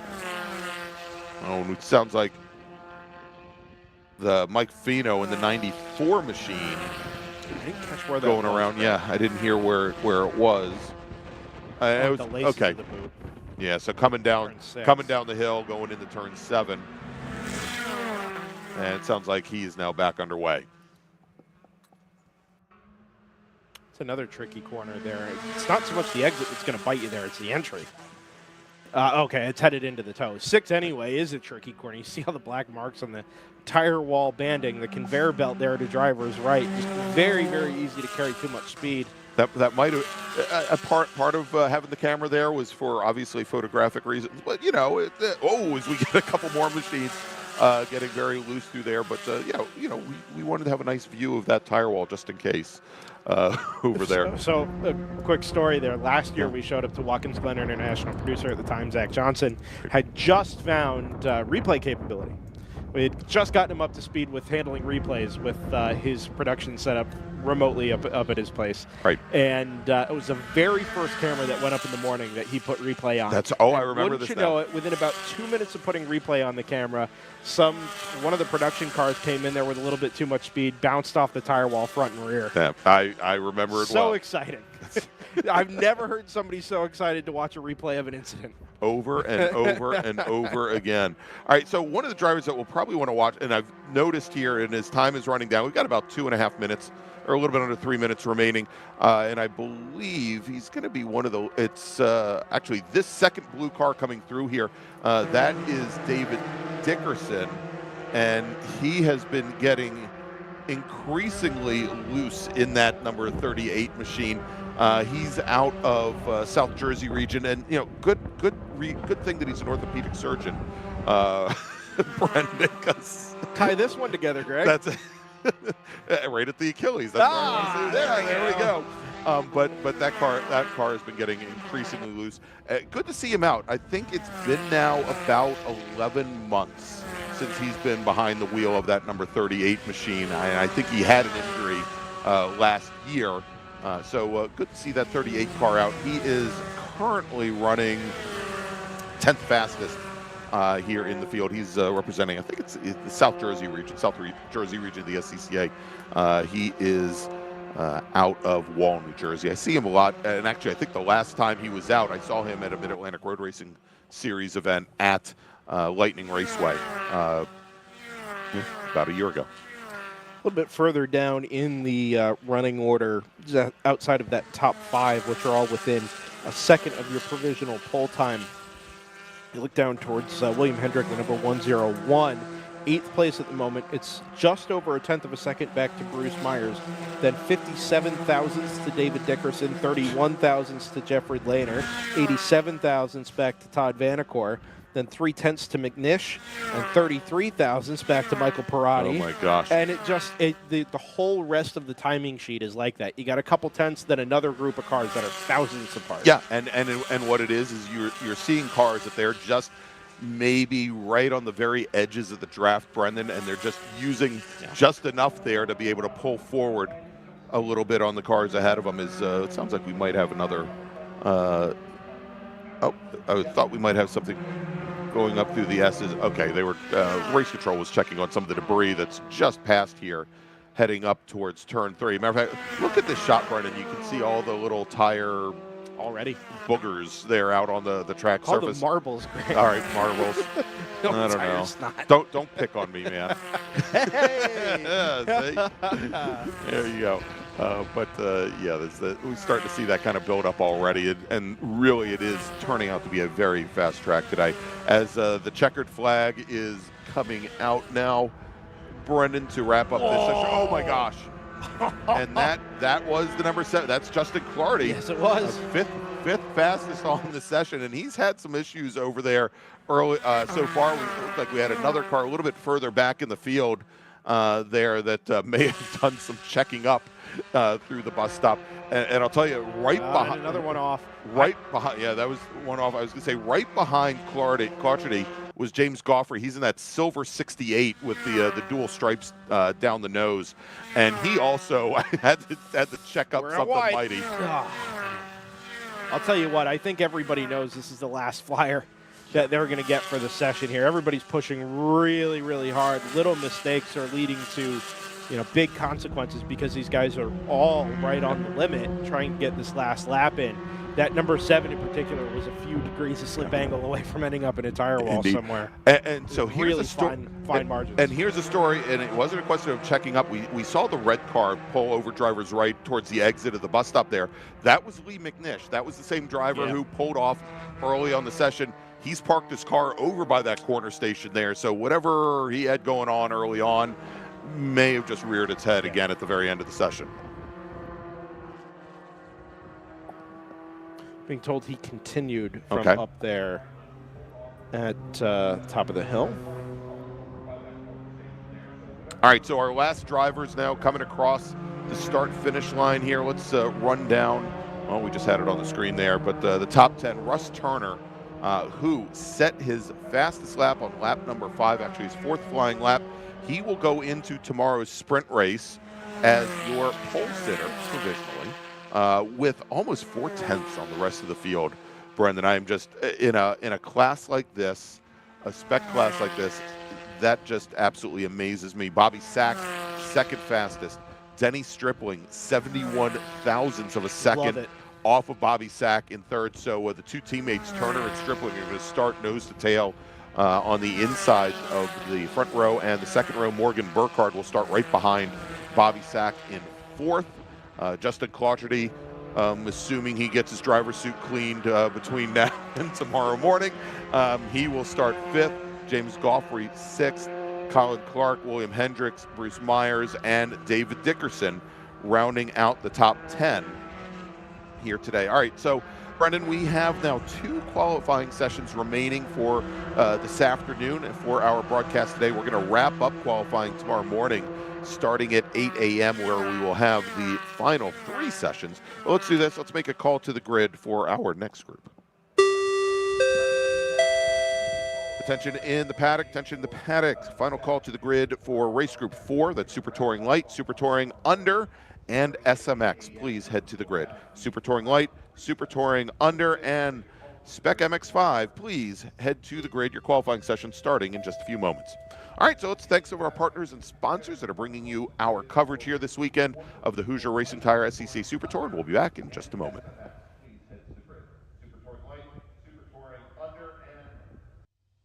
My customer experience with Mazda has been absolutely fantastic. I'm probably not the richest person out here, and they're extremely reasonably priced, and you can buy parts easily, and it's a class that fits both what I want from a racing standpoint and what I can afford. We got into Mazdas largely just because it's a fantastic platform, and Mazda Motorsports has some of the best support for the grassroots racer in parts and technical advice and everything else, so they make it easy for us to run these cars.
And we're back, everybody, because Jordan just told us we are, here at Watkins Glen International and the 2024 Hoosier Racing Tire SCCA Super Tour. Heading back out on track right now, or heading out on track. I know it looks like Spec Miata, but it's not, I swear. 3 different classes, Super Touring Under, Super Touring Light, and then also Spec MX-5, or what we've been calling SMX. The Spec MX-5 field, all NC 3rd Gen Mazda Miatas. Super Touring Light for production-based cars, pretty much 1985 or newer, with displacement 2 liters and below, and then Super Touring Under, slightly larger than that, I believe 3.5 liters down. We can have forced induction for Super Touring Under. You typically don't see that for Super Touring Light. We do have some standouts in Super Touring Under. It looks like we've got a couple of our Lotus Exiges out there today, at least one, and those are one of the Cruise Speed cars. Is that David Brand out there today? David Brand, who's in that little yellow Exige, and that's a car here, especially Brandon, where obviously handling and being able to get off corners very quickly is an advantage, but if you don't have the top end speed here, it's going to be problematic. Yeah, our good friend Mr. Belansky, last time we saw that yellow Lotus, invented a new make of Lotus. Yes. The Elige. The Elige, yes. Which I was genuinely intrigued as to, is it a combination of the Elise and the Exige? Is some engine swap or some kind of component swap there? Nope. Absolutely could not figure out Exige. Fortunately, he's leading a pack of 800 cars into the heel of the boot. Yes, they're all. Oh my god! Oh my gosh! This is so unnecessary. Oh my god! This is qualifying, ladies and gentlemen. And I believe that might be Anthony Pacelli leading the group out of turn 9 in the third practice start. Well, I mean, look, we saw this in Spec Racer 4 to a lesser extent. We saw, although the difference is they're still too wide going through with 2 corners remaining. And no, that is not Anthony Pacelli. That is a BMW right at the front of the field. I mean, this is what we expect to see in the SMX field here. Much like in Spec Miata, we all expect to see them all nose to tail. Well, so to be fair, yes, that is part of the challenge here, right? SMX over the last couple of events has had their own run group. Yes, so correct. They get the ability to find, they don't have to go find each other on track. They're just all together. So you find your drafting partners, you're out there with your teammates or whomever, you go nose to tail, you do your drafting, put in your qualifying times, however that dynamic ends up playing out. Here, being that we're running with the STL and the STU cars as part of race group number 4, you've actually got to cycle through everybody and find the other SMX cars. Those are the ones you need to be drafting with. You've got 25 minutes to put your laps in, but it's not as simple as, I'm just going to grid next to this car and we're going to go out together and do all that. That all kind of has to happen in real time out on track, which is, I think, led to a lot of the chaos we saw coming to the start-finish line. All right, at the moment not represented. They're working their first flying laps at this point. A couple of notables out here. I think probably the senior member of the SMX field, Whitfield Gregg, running for Flat Out Motorsports. He is on the field. Also, late to join the pack here. That is the number 68 Mazda MX-5, not an SMX machine, but the STL entry of Craig McAfee. Out of Walpole, Massachusetts. I still look back. Brendan, I was talking to you about the hail and snow that I encountered here, and I think it was the 2018 or 2019 Super Tour. Coming right off of that snowstorm was this monster STL race that McAfee was part of, and it's a battle I won't forget. I think he actually ended up finishing with the win, but it was a battle between MX-5 and a Honda Civic hatchback, and just absolutely amazing race here as our drivers now getting ready to complete their first flying laps. Notable as a driver that is not here this weekend racing in SMX is Justin Anacondas, who we believe is running on 4 straight wins on the Super Tour, coming off of wins at Mid-Ohio, and then prior to that, actually out in Portland, Oregon, not here this weekend. So it looks like his streak will end at 4. Right now, he leads the points championship in SMX. We also have, and I was mentioning Whitfield Gregg. Whit is, we've seen Whit drive in so many different classes over so many years, most recently Spec Miata.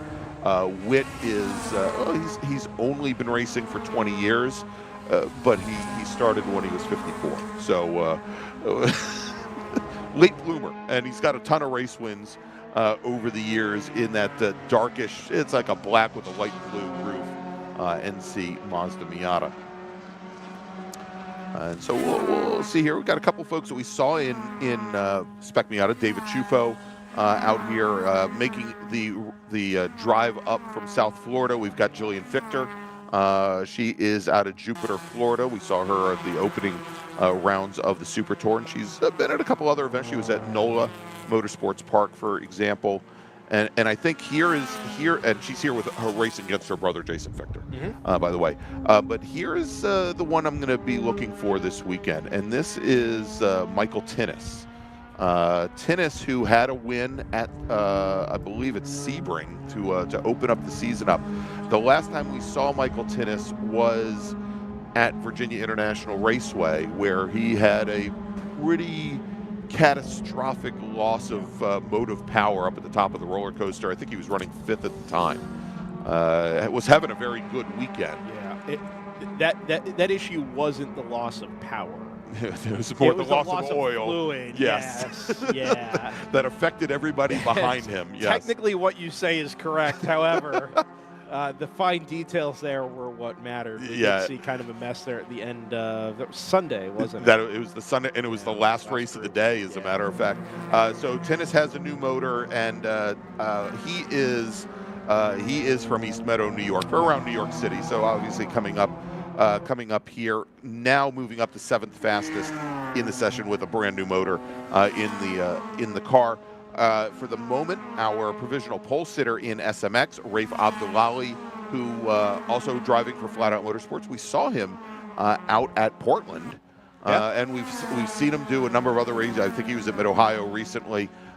Here, he's out of South Salem, New York. Again, I had seen him do regional Spec Miata racing for a number of years.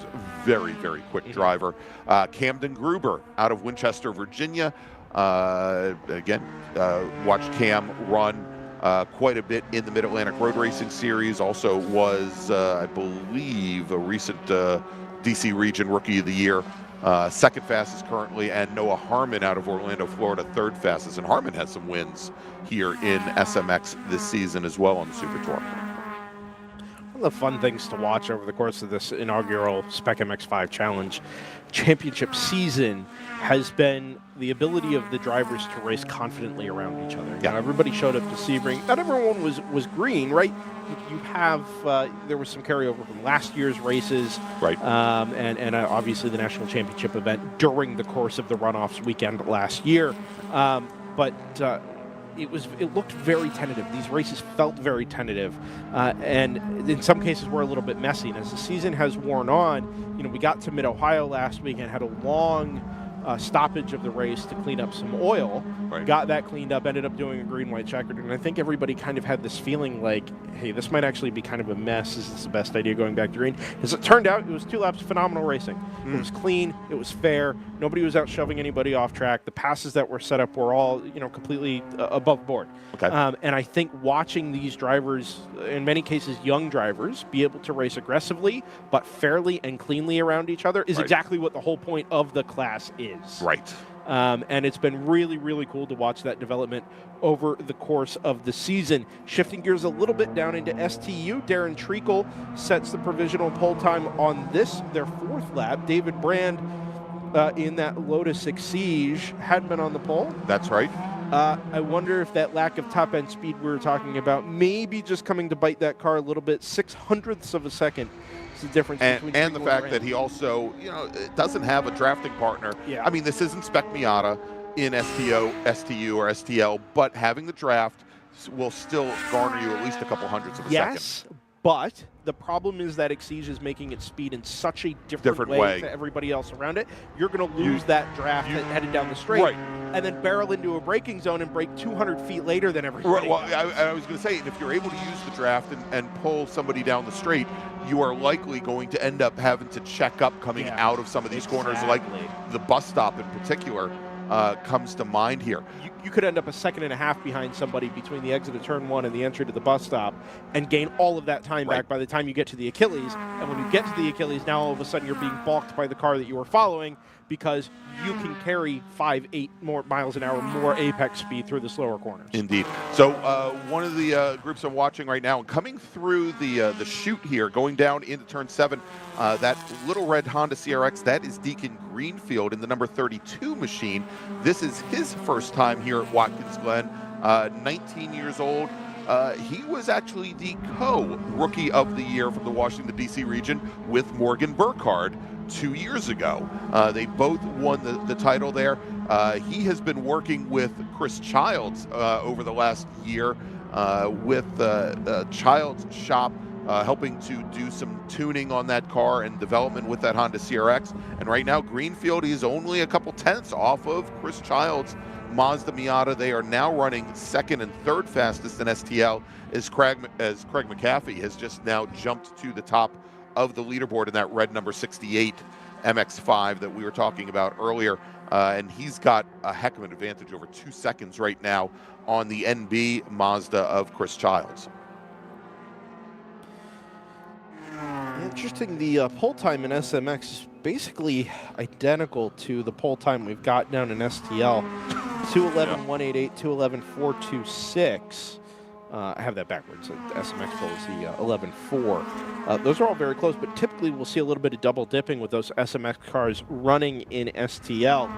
And it seems like here, more than most places, those SMX cars would be really, really competitive in STL. We've seen those. Austin Hill is one of the drivers we've followed most closely, if only because he's provided us an excellent onboard camera for the SMX and Super Touring groups. You get the feeling you are literally in his helmet as he gets some rather animated behind the wheel.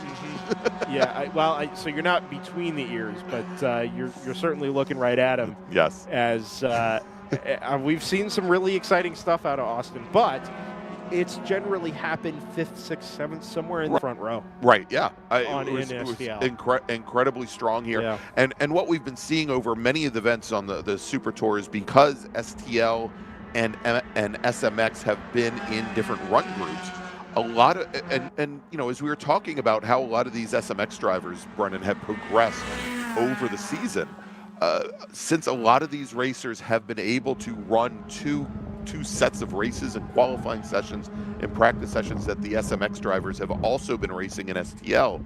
I think it has greatly enhanced, elevated, and accelerated getting them up to speed. And this weekend, unfortunately, because of the way the grouping worked out, they can't do that double dipping. So let's do this, Brendan. We're just actually a little bit half past way in this qualifying session. Let's take a quick break. We'll thank some of our partners and sponsors, and we'll be back here in just a few moments with more qualifying action. But first, let me make a call to the grid for our last qualifying group of the day. Attention in the paddock, attention in the paddock. First call to the grid for race group number 5. That's Formula Atlantic, Formula Continental, FE2, Formula X, Prototype 1, and Prototype 2. Please head to the grid. Race group number 5, FA, FC, FE2, FX, P1, and P2 drivers. Please head to the grid. All right, we'll be back here in just a few moments with more action from Watkins Glen.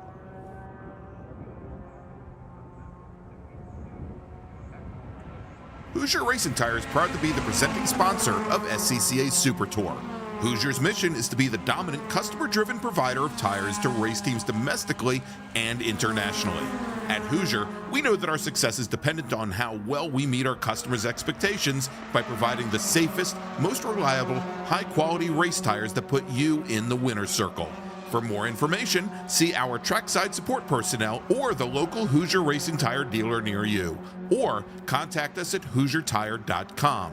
Hoosier Racing Tires, truly tires designed for champions. Mazza Vineyards is the exclusive sparkling wine for podium celebrations at the Hoosier Racing Tire SCCA Super Tour, SCCA Runoffs, and Tire Rack SCCA Pro Solo. Celebrate your racing weekend with Mazza Vineyards and learn more at enjoymazza.com.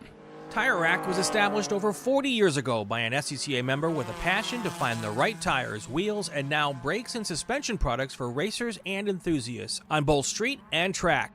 As official tire retailer of SCCA since 1995 and sponsor of the Runoffs Pole Award, along with the National Solo Program, Time Trial Nationals, and National Tour and Track Night in America. Tire Rack is proud to support the SCCA and its members as they go have fun with cars. As the official fuel partner, Sunoco has been helping the SCCA and their drivers perform at their peak since 2001.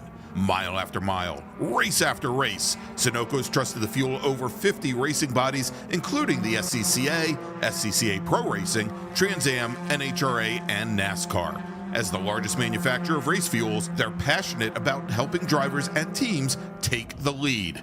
To find race gas near you, visit SunocoRacefuels.com or call Sunoco at 800-RACE-GAS. Bravo Trailers is the exclusive trailer partner of the SCCA. Owned by longtime SCCA racers, Bravo Trailers work better, load easier, and tow better because we build them with racers in mind. Visit BravoTrailers.com to see your new trailer in aluminum or steel.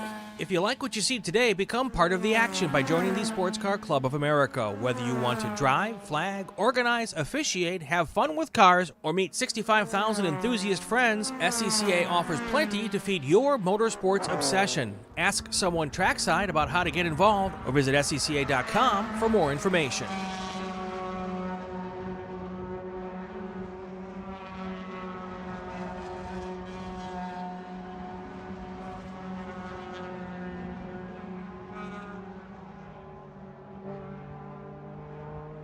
Welcome back to Watkins Glen International, everybody, for the 2024 Hoosier Racing Tire SCCA Super Tour. We are working the back half of our second-to-last qualifying session here this afternoon. I'm Gregg Ginsberg, along with Brendan Kazmarek. And sounds as though... So here are a couple of quick notes here as we're hearing about one car, and I think it's Chase... No, it's Will Lucas. Will Lucas, yeah. For a moment I thought it was the 13, but no, it is the 134 machine of Will Lucas. Appears to be at least smoking. And Brendan, where is Will Lucas from? Dahlonega. That's right, not Talladega. Or Dahlonega, for that matter. From down Georgia way. That's spelled J-O-R-J-U-H, I think is how you do it. Georgia. Yeah, exactly. Yeah. Anyway. We're getting word that we're trying to get word of whether he's pulled that car over, but started smoking. Also, interestingly enough, Craig McAfee, who is our provisional pole sitter in STL, and I think he just drove by us here over at turn 11. There was a call that came in a little earlier that the rear bumper cap on his MX-5 was not very well attached in the right rear, and actually the 68 car now is on the pit lane. We've got the crew taking a look at it, so it was just some other random red Miata that I was looking at before. But McAfee had the rear bumper cap running, flopping around a little bit, and even with that aero disadvantage, Brendan, here at a very aero-dependent track, 1.3 seconds on the rest of the STL field currently, with Chris Childs running in second, Deacon Greenfield third, and Hugh McAfee, that's Craig's father, currently running fourth fastest in it may have been Hugh's car that I just saw on track because they look absolutely identical. Craig in the 68, Hugh in the 81. No more personal best being put at the moment. James Schlechta did drop in a 2:12.876 on lap number 8, but that Nissan 300ZX is not really on the STU pace at the moment. No, and he's looks generally up to pace there. The lap times just aren't there. Yeah, exactly. And that STU car, that V6, a lot of grunt out of the corners. I think not necessarily the top end speed that he wants to get out of that car. Grunt not likely to help you here, Greg. No, exactly. As we see him here also sitting right in some of that SMX traffic as well that he hasn't really been able to work his way clear of. See if this lap improves any for James. Potential is there. A little side personal note here. I know I mentioned this last year when we were here on site in person, but never mentioned it on the air. These grandstands that we are atop at the moment came from another racetrack. They sure did. Yes. Formerly of Nazareth, Pennsylvania, down at Nazareth Speedway. Another close to hometown for you? 8 minutes yeah. from home. There was a time when, I drove past the side of the track every day. A little sad down there. But the grandstands of when the track closed were shipped up here to Watkins Glen and became the new front straight grandstands from 17, I did it again, turn 11 down to turn number 1. This yellow and red branding carried over from the Penske branding back in the day. That's right. But most importantly, these are the grandstands I watched my very first car race from. 1998 kart race at Nazareth Speedway, somewhere right around start-finish, about 20 rows up. Oh my Remember it like it was yesterday. And very cool to be back here calling these qualifying sessions with you and working from the booth on top of the right on top of where you probably sat 5 feet below us. Very cool. Very cool. All right, we've got a lot of our drivers that have come down the pit lane heading back to the pits. Darren Treacle, one of them, Treacle, retiring with the provisional pole in STU over David Brand, about half a second, and another four seconds back to Matthew Rook and his BMW 325. Yeah, question in the chat asking why cars are going so far off to drivers left. I think turn 4, I believe it's down there at turn 1 is really the only place we're seeing cars that far off course. It's to allow them, once they come through the corner, they can open up that steering wheel, create as little drag on the front end of that car as possible, carry as much speed down the hill, because every little bit that you can pick up in that little section there, it just builds and builds and builds as you head up the hill, up towards the inner loop, towards the bus stop. It is specifically in that corner though, because that is considered part of the course this weekend. Right. They are not defining track limits as the edge of the curbing or the white line or anything like that. It is basically free game to use all of the runoff to drivers left there at turn number 1, and that more than anything I think is in the spirit of fairness. Right? Yes. You don't have the technology to enforce track limits in a qualifying session. At the very least, give everybody the same opportunity to use the same portion of the track without fear of reprimand or enforcement. And to me, that is the right way to do things in this case, and man, does it look dramatic. And as you say, it makes a fast track even faster. Faster, exactly. And so I think part of this was brought on a number of years ago here in the interest of safety. A lot of the gravel traps that were at this course were removed. There was always a very big gravel trap on the outside of turn 1 at the 90 with just limited runoff there. The outside of the bus stop area was gravel trap. In addition to that, when we looked at the heel of the boot, and we had we've got that beautiful panoramic shot, and here you go. I mean, you can see here coming out of the 90. Here's the shot, and we have here, there is gravel here, and there is a gravel trap, but most of this concrete just forward of the gravel trap, that was all gravel before as well. and so what a lot of racetracks have found is that by using the asphalt, allowing the cars to lock up the brakes and skid, it actually dissipates more speed more safely than a car going into the gravel trap and running the risk of it flipping over 4 or 5 times as the tires dig in. You did see that over the years, places like Road America, Watkins Glen, at the end of a long straight. That was the risk you always ran. And to be frank, especially in shorter amateur races, you get a car that's stuck in the gravel that otherwise could pull itself out of a paved area. You're having to shut races down to go recover those cars. Exactly. And it's just generally a fairer and cleaner option. There's a lot more discussion to be had there that is way more nuanced about safety that we don't have time for at the moment because we've just thrown the checkered flag. Exactly. All right, so let's take a look. And again, all these last flying laps will count. And I don't know if any of the drivers have actually taken the checkered flag yet here, but we should have a number of drivers coming. Actually, they're coming up to us now over at turn number 8 here. But as it stands right now, Raif Abdullahi would be your SMX pole sitter with a margin. And check this out, Brennan. Top 3 racers in SMX separated by 61 thousandths of a second. Rafe Abdullahi at 2:11.426. 26 thousandths back from there. Camden Gruber out of Winchester, Virginia, and then Noah Harmon out of Orlando, third fastest. 35 thousandths back from there. Cam Eben, who makes his way down from Appleton, Wisconsin. Cam is currently fourth fastest. He's about 7/10 off of pole. Then Jarrett Jones, fifth fastest. And then help me, Will Robinson, out of Wilson, Wyoming, in the number 115 machine, currently sixth fastest. And Don Squirick, who has a number in the predecessor to SMX, what was known as Spec MX5 Challenge. Don Squirick having a number of race wins in the number 175 machine. He's out of Peachtree, Georgia, with a qualifying time 2:12.794. That is seventh fastest. Michael Tinnis, Michael Tosi, Jason Fichter, rounding out the top 10 in what is an 18-car field.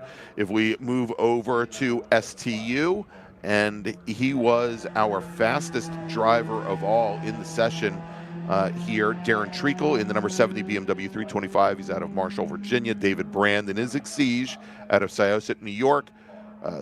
A half second back from Treacle. Then Matthew Rook in his BMW. He's out of New Hope, Pennsylvania. Another 4.8 seconds back from there. And we talked about Schlechter being off of the pace a little bit. He's another 2.5 seconds back from Rook. John Weisberg, and we need to get some information on this. John Weisberg debuted a brand new STU car at Mid-Ohio last week. It was a BMW Z4, and we actually had John up in the announce booth with us at Road Atlanta, and he wouldn't tell us what car he was driving. He was supposed to have the car this weekend. I know he had some issues with the toter home that was to tow his equipment. So we'll see if that car made it, but he did not go out for qualifying today. And in STL, Craig McAfee, 1.3 seconds to the good over Chris Childs. Deacon Greenfield, another 1.5 seconds back from there, third fastest in STL. Hugh McAfee, fourth fastest. Then Peter Tonelli, fifth fastest in a 6-car field. All right, let's make a final call to the grid for our next group. Attention in the paddock. Final call to the grid for race group number 5. Formula Atlantic and Continental FE2, Formula X, P1 and P2. Race group number 5, our final qualifying group of the day. Please head to the grid now. All right, let's take a quick break. We'll be back in a few moments. One more session to go this afternoon here from Watkins Glen.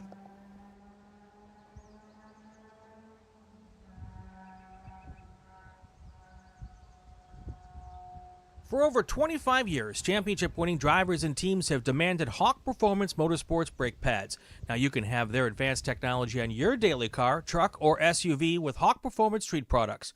With the improved HP Plus pad for the hybrid street and track feel, or Super Duty pads for tow vehicles, their all-new ER brake pad designed to take on even the longest race, and their all-new high-performance brake fluid. Hawk has all your braking needs covered. Visit hawkperformance.com and like them on Facebook or Instagram to learn more about the Hawk Performance Advantage. Hawk Performance, what's stopping you? Tire Rack was established over 40 years ago by an SCCA member with a passion to find the right tires, wheels, and now brakes and suspension products for racers and enthusiasts on both street and track. As official tire retailer of SCCA since 1995 and sponsor the Runoffs Pole Award, along with the National Solo Program, Time Trials Nationals and National Tour, and Track Night in America, Tire Rack is proud to support the SCCA and its members as they go have fun with cars. Mazza Vineyards is the exclusive sparkling wine for podium celebrations at the Hoosier Racing Tire SCCA Super Tour, SCCA Runoffs, and Tire Rack SCCA Pro Solo. Celebrate your racing weekend with Mazza Vineyards and learn more at enjoymazza.com. Get more bang for your buck at summitracing.com. Choose from millions of in-stock parts from over 1,500 name brands. Parts for racing, street performance, trucks, plus tools, accessories, and more. Shop anytime, anywhere with the Summit Racing app. Hoosier Racing Tire is proud to be the presenting sponsor of SCCA Super Tour. Hoosier's mission is to be the dominant customer-driven provider of tires to race teams domestically and internationally. At Hoosier, we know that our success is dependent on how well we meet our customers' expectations by providing the safest, most reliable, high-quality race tires that put you in the winner's circle. For more information, see our trackside support personnel or the local Hoosier Racing Tire dealer near you, or contact us at HoosierTire.com. Hoosier Racing Tires, truly tires designed for champions.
And welcome back, everybody, to Watkins Glen International. It's our final qualifying session of the afternoon. It is our large open wheel and prototype race group here on track, as you can see there right at the bottom of your screen, who the players, well, not who the players are, but at least what the classes are that are heading out on track. And just a reminder to everybody that we will be back, whether you want us to or not, starting at 8 a.m. tomorrow morning. We're going to wrap up qualifying. We'll have 3 qualifying sessions in the morning, and then we go racing all rest of the day long. And again, that starts at 8 a.m. Eastern time, same bat, well, at least same bat channel, SCCA official YouTube channel. And so, you know, Brennan, and yes, we have a number of Formula Atlantics here this weekend, a very large Formula Atlantic field that, you know, we didn't have much at the runoffs this past year, and we've only had a smattering of cars throughout most of the Super Tour, but we are seeing a number of what were at one time known as Formula B, then Formula 1000, and they in the last 2 years were melded into Formula Atlantic. And we're actually just seeing a pretty large size field here. that is correct. Supplemented by some old F1000 cars being, as you said, molded into that FA. Used to be FB. Right. Tube-frame cars, those old FB cars with 1,000cc motorcycle engines. Yeah, and to an extent, I think more so than some of a lot of the true Atlantics. I wouldn't call them home-built chassis, but they've got a little bit more of a almost like a one-off feel to them. There was an ecosystem there of chassis suppliers and maintainers. Series used to have its own North American series as well. That series has since ceased promotions. Right. I think is the way to put it. But a few of those cars still turn up from time to time and still relatively popular here in this part of the country as well. Those cars generally not as quick as the traditional and true FA cars. Right. The balance of performance there is not necessarily to try and slow the FAs down to that F1000 level, although the cars have been slowed over the years just sort of in general. In any case, we've got the prototypes with us as well this weekend in part of this run group. Chip Romer and Todd Vanacore trading blows at the top. Matthew Romer now into second. So it's an all Romer tentative front row. Lap times in the 1:43. I know, incredibly fast. So, of course, Matt Romer was our 2022 national champion in P1. Todd Vanacore, he's our reigning national champion in the class. And Brennan, I look back to a couple weeks ago at Portland, where it was the Romer show, and where son Matt Romer had the better of dad of national champion Chip through most of the weekend. The Saturday race, Matthew had an off. He spun the car, had to work his way back from the back of the field. I think still managed to finish third, but he was just blazingly quick. And I think he may be in the chassis that Father Chip won the national championship in 2 years ago. I will take your word for it. Both of those Elan DPO2s, those cars were the former IMSA Lights. Right. IMSA Prototype Lights chassis. I think they ran for a while in SCCA trim in basically identical configuration to how they ran in that class, mostly as C Sports racers. Right. Since the C and DSR categories were changed over to P1 and P2, a little bit more allowance was made for some aerodynamic tweaks. Right. On those Elan DPO2 chassis, and now they really look the part, in addition to being really, really quick race cars. Indeed. And so most of our P1 field are made up of the Elans at this point. There's one exception, that is Todd Parks, who's out in a car that he calls the Critter. It's essentially a reworked Store WF1. Oh, okay. A first-gen Store. And he sent me a whole history of the work that they've done on these machines. He actually, speaking of Formula 1000s, he actually got into SCCA road racing after purchasing an F1000 for his wife. And he got behind the wheel and then got the bug, and then ended up purchasing this other chassis. Yeah, it's actually the Critter is based on a 2012 Gen 1 Store. Okay. Or I think also essentially an Old West chassis. Yep. As well. Which at the time would have been a D Sports racer. Correct. Yes. Yeah, and a matter of fact, we still see that the majority of the P2 field are typically made up of store WF1s at this point, whereas the Elans make up P1. All right, we've got a couple of laps in the books. Oddly enough, at 140 something, it doesn't take a ton of time to do it here. And sitting at the top of the order overall, let's take a look at P1 where it is. Chip Romer with a 142.230, 1.6 seconds up on Matt Romer. Another 3.6 back to Vanacore, and then we've got John MacLeod, and MacLeod only 1,500ths back from there. I just remember some amazing races between Vanacore and MacLeod at Road Atlanta, specifically over the years. If we look at P2, well, it's going to be very quick for us to look through P2 because there aren't any here, Brendan. So let's move over to, I think, probably the largest field in this group. That is FE2, where Russ Turner, currently with 2 flying laps in the books, he is your leader, 150.36. That is a quarter of a second now up on Jason Conzo, who, again, I'll point back to Russ's interview with Brian Belansky earlier this week. Certainly looking at Jason as perhaps the biggest competition that he has. Conzo's been spending some time in the UK running in the Formula 4 series. I'll double check on that in just a moment. We also have Steve Whitston, currently third fastest. Steve, of course, one of the 100 or so Whitstons who race Formula V. And we've seen Steve this year also out in Formula V, but he has branched out into to FE2 this year as well. Dexter Suba, fourth fastest. And then if we take a look at Formula Atlantic, Mark Sherwood, Tim Pierce, and Sherwood's in a Ralt, Tim Pierce, Charles Livingston, Steve Hamilton, and 1.6 seconds separating Sherwood from Pierce, another 2 seconds back to Livingston, Hamilton, another 0.3 back from there. And then, let's see, in Continental, Chris Fahan, who has 3.5 seconds on Don Betterly at the moment.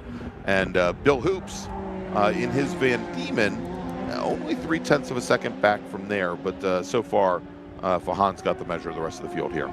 Yeah, back up into FE2 at the moment, Formula Enterprises 2. Charles Russell Turner on the provisional class pole, 149.887. Which is still properly quick, even for a car that is relatively light on both power and on aero. Those wings aren't quite just for show, but they're not that much further above that. Jason Conzo there currently outside of the provisional front row. Got a car around. And trying to take a look. That is one of the blue machines. Taking a look to see if that is the 32 Russ. We had a note that Conzo and Russ Turner were together. Right. And Conzo had to weave his way around to that car.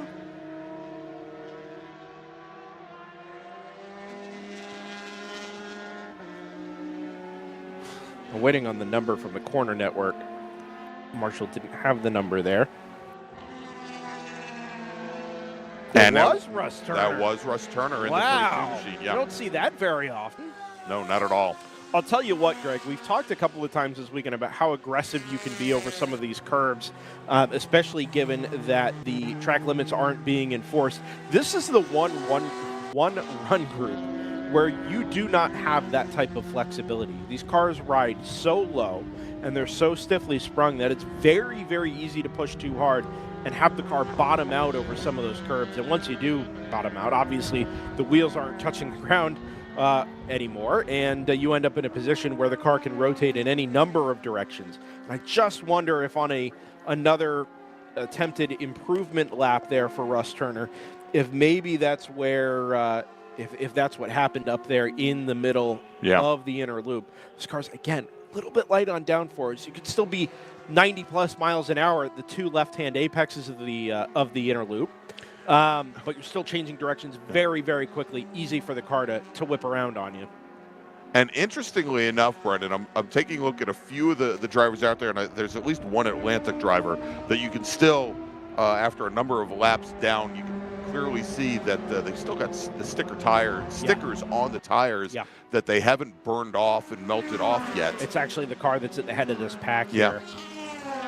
One other quick note about that spin from Charles Russell Turner.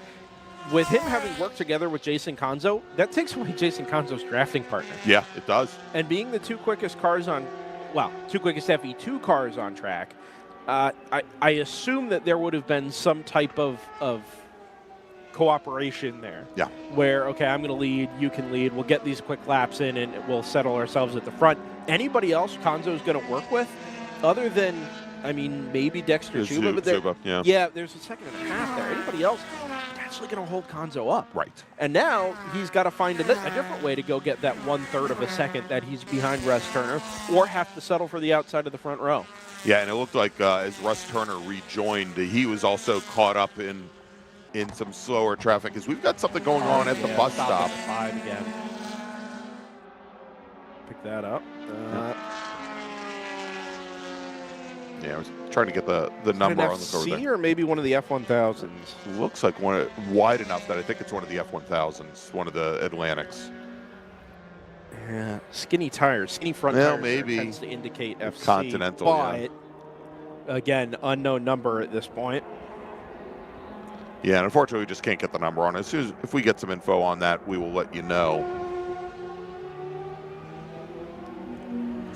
Essentially, one of the corner workers, flaggers, has to run down about 99 is the number on that machine, and so that's Paulie Gatto out of Oakmont, Pennsylvania. I think that's in one of our the Atlantics. I think that's one of the Arrive Drive Motorsports cars. Yes, that correct. Come to grief there, some type of mechanical issue on that F1000 car. It's a light car, can be sometimes a fragile car as well. Yeah, so Gatto, he sent me some information. He was WKA Superkart 250 champion. Oh, wow. 2 years running in 2021 and 2023. Mm-hmm. We talk about the high speeds here at Watkins Glen. He says, I went 147.6 miles per hour in a go-kart with no seat belt at Daytona. Nope. Yeah, it is not happening. No, thank you. Yeah, it looks like he's there. So for the time being, we've got a local caution going into the bus stop.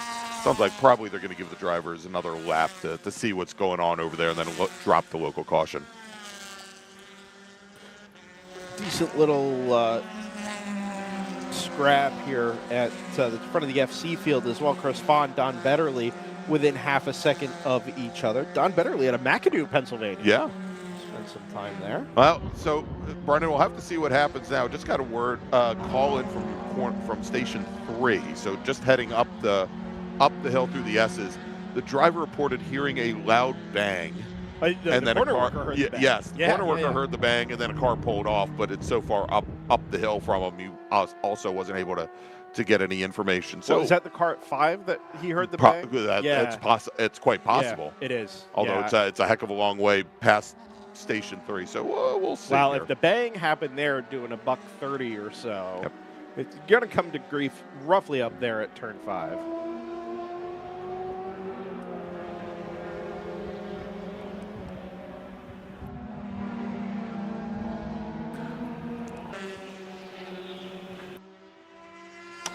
All right, so we've got about 10 minutes remaining, Brendan, in this last group. I think we have one more break to take. Let's take that break. We'll be back here in just a few moments to bring you the rest of qualifying here this afternoon from Watkins Glen International, where you are watching the 2024 Hoosier Racing Tire SCCA Super Tour. Hoosier Racing Tire is proud to be the presenting sponsor of SCCA Super Tour. Hoosier's mission is to be the dominant customer-driven provider of tires to race teams domestically and internationally. At Hoosier, we know that our success is dependent on how well we meet our customers' expectations by providing the safest, most reliable, high-quality race tires that put you in the winner's circle. For more information, see our trackside support personnel or the local Hoosier Racing Tire dealer near you, or contact us at HoosierTire.com. Hoosier Racing Tires, truly tires designed for champions. Hagerty is the official and exclusive insurance partner for SCCA and provides affordable off-track insurance protection for motorsports vehicles while in the paddock, in transit, in storage, and at the shop. Hagerty also provides guaranteed value coverage and even has protection for your trailer. Did you know that SCCA members can save 5% on insurance through Hagerty? Hagerty, let's drive together. Learn more at Hagerty.com. Get more bang for your buck at summitracing.com. Choose from millions of in-stock parts from over 1,500 name brands. Parts for racing, street performance, trucks, plus tools, accessories, and more. Shop anytime, anywhere with the Summit Racing app. As the official fuel partner, Sunoco has been helping the SCCA and their drivers perform at their peak since 2001. Mile after mile, race after race, Sunoco has trusted the fuel over 50 racing bodies, including the SCCA, SCCA Pro Racing, Trans Am, NHRA, and NASCAR. As the largest manufacturer of race fuels, they're passionate about helping drivers and teams take the lead.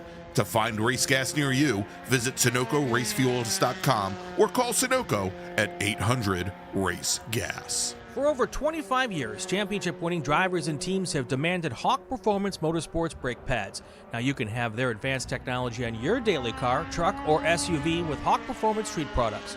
With the improved HP Plus pad for the hybrid street and track feel, or Super Duty pads for tow vehicles, their all-new ER brake pad designed to take on even the longest race, and their all-new high-performance brake fluid.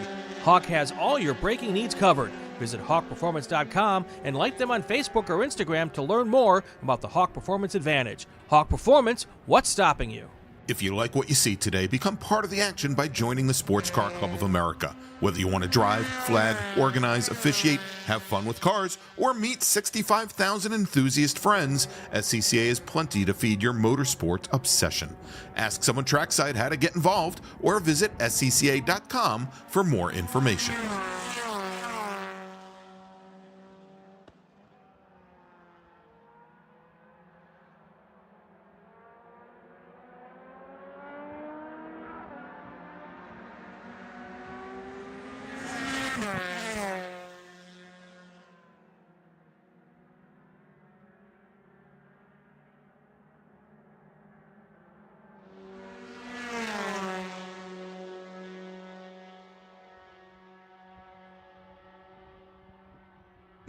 Welcome back, everybody, to Watkins Glen International and 2024 Hoosier Racing Tire SCCA Super Tour. I'm Gregg Ginsberg, along with Brendan Kazmarek. And Brendan, times are running down. We've got about 6 minutes left in our final qualifying session of the afternoon. By the way, if you're interested in seeing our large open wheel sprint race, well, they're going to be on track tomorrow right around, well, actually, they're going to be our first race after lunch, so about 1:10 tomorrow afternoon is when they will take to the track for a 25-minute timed race.